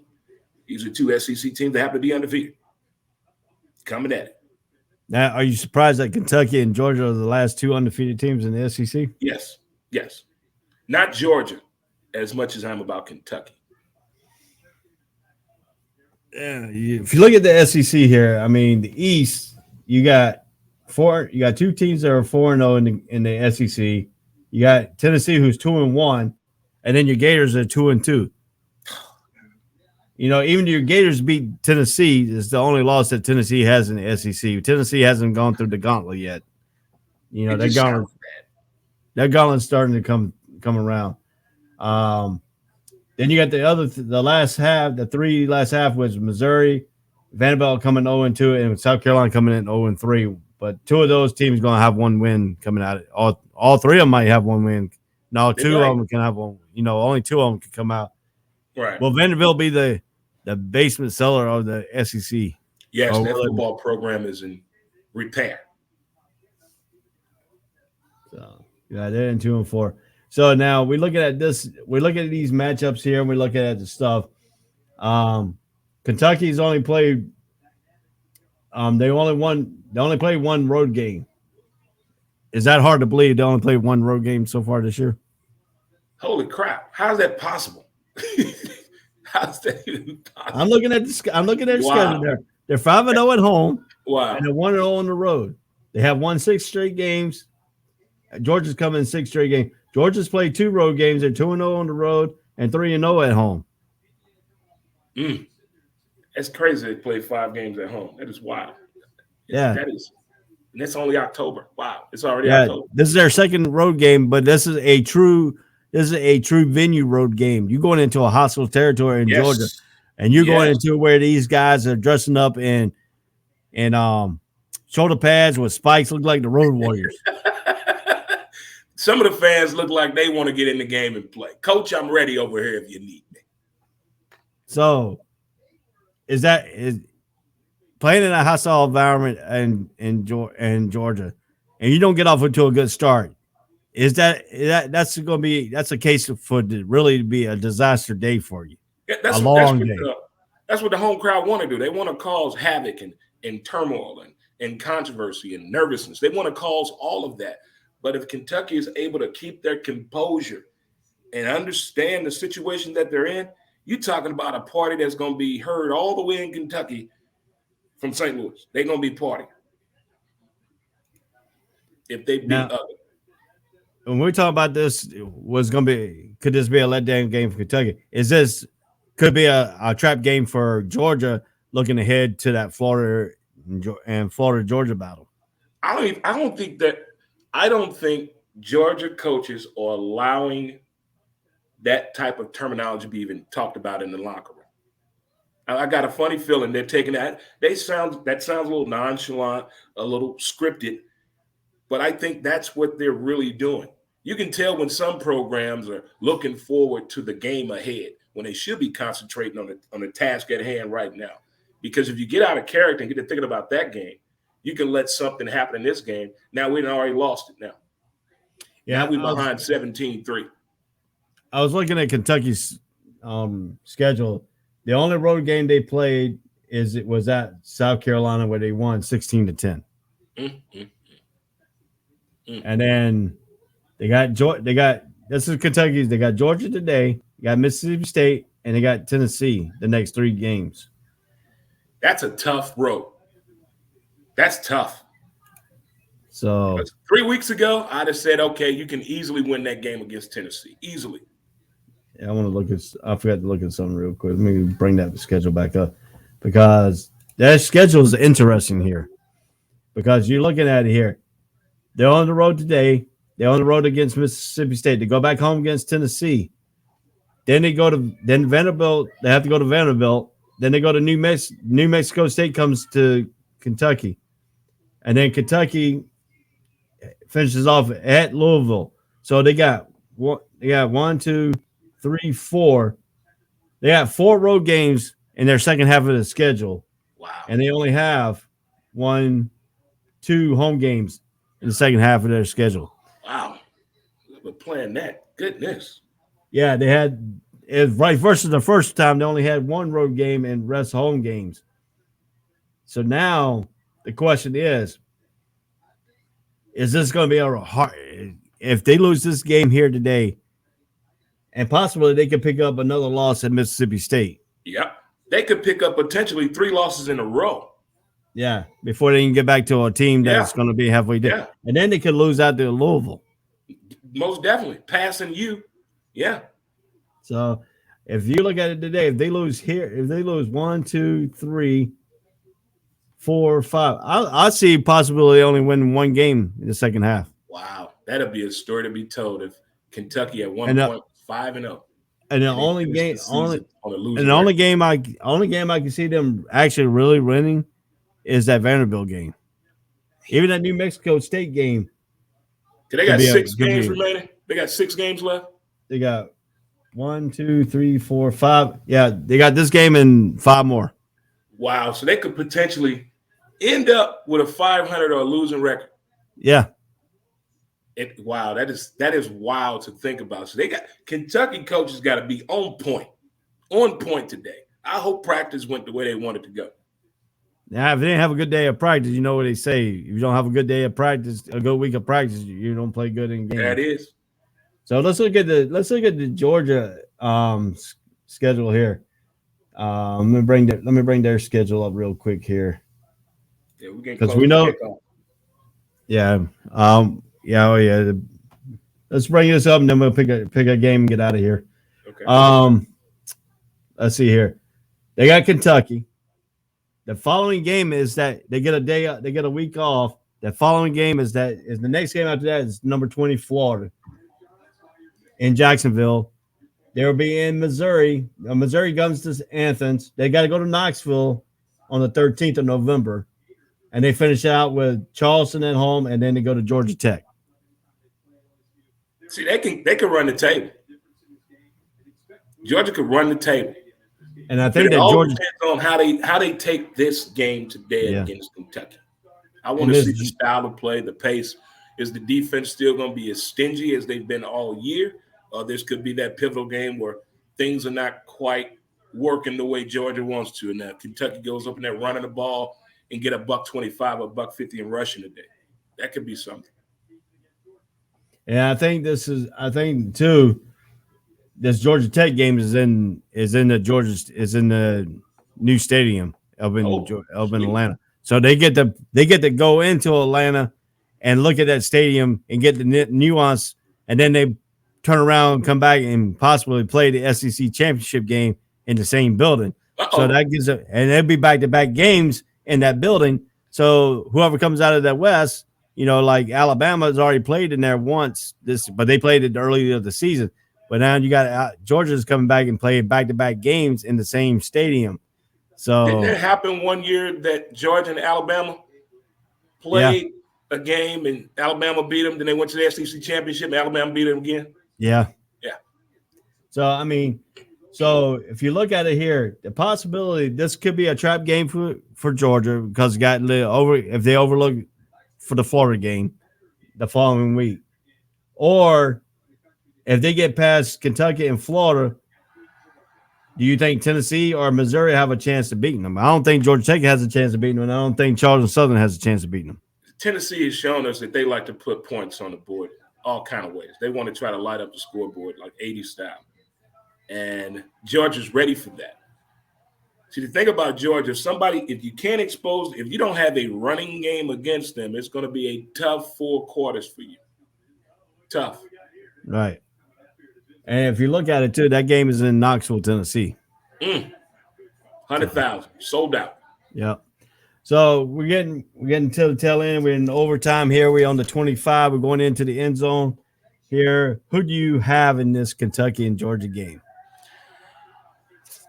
Give me Georgia. But I got this game being close, not a blowout. I got this game being very close, like a 30-23. Well, I have it being a blowout. I have it 34-13. What's the score? 34-13. Georgia is favored by 23 points in this ball game. All right. And the over and under is 44.5. So 44.5. Yep. Well, they fired up down there for that game already. So get everything set up here. So, it's been great here today. We've been over 3 hours here. We had Jay come on. Thanks to Jay. Thanks to Freddie popping on real quick, talking about his roll ties and trying to put the roll ties out there. I had to cut him off for that, the second time. I allowed him the first time. The second time, that doesn't go on this show. So, this has been Dre and Ray. This has been the ASAP College Sports Breakdown here of the College Breakdown Show. We'll see you next week with some more football games, and we don't know if we're gonna have any surprises. So this show is full of surprises. So Gotcha. Yeah, have a good weekend, man. I appreciate it, boss. All sports, all plays. Yeah. All sports, all plays. All sports, all plays. 365, we making the plays. You talking the game, get you through the days. Great eye in the court, the dime in the lane. Variety, topics, living the same. All presentation, sports information. Hitting the airways, taking the nation. All sport, all plays, like working your faces. Grace at the field, so type the laces. All sports, all plays. Network. All sports, all plays. Network. We on top of our game. All sports, all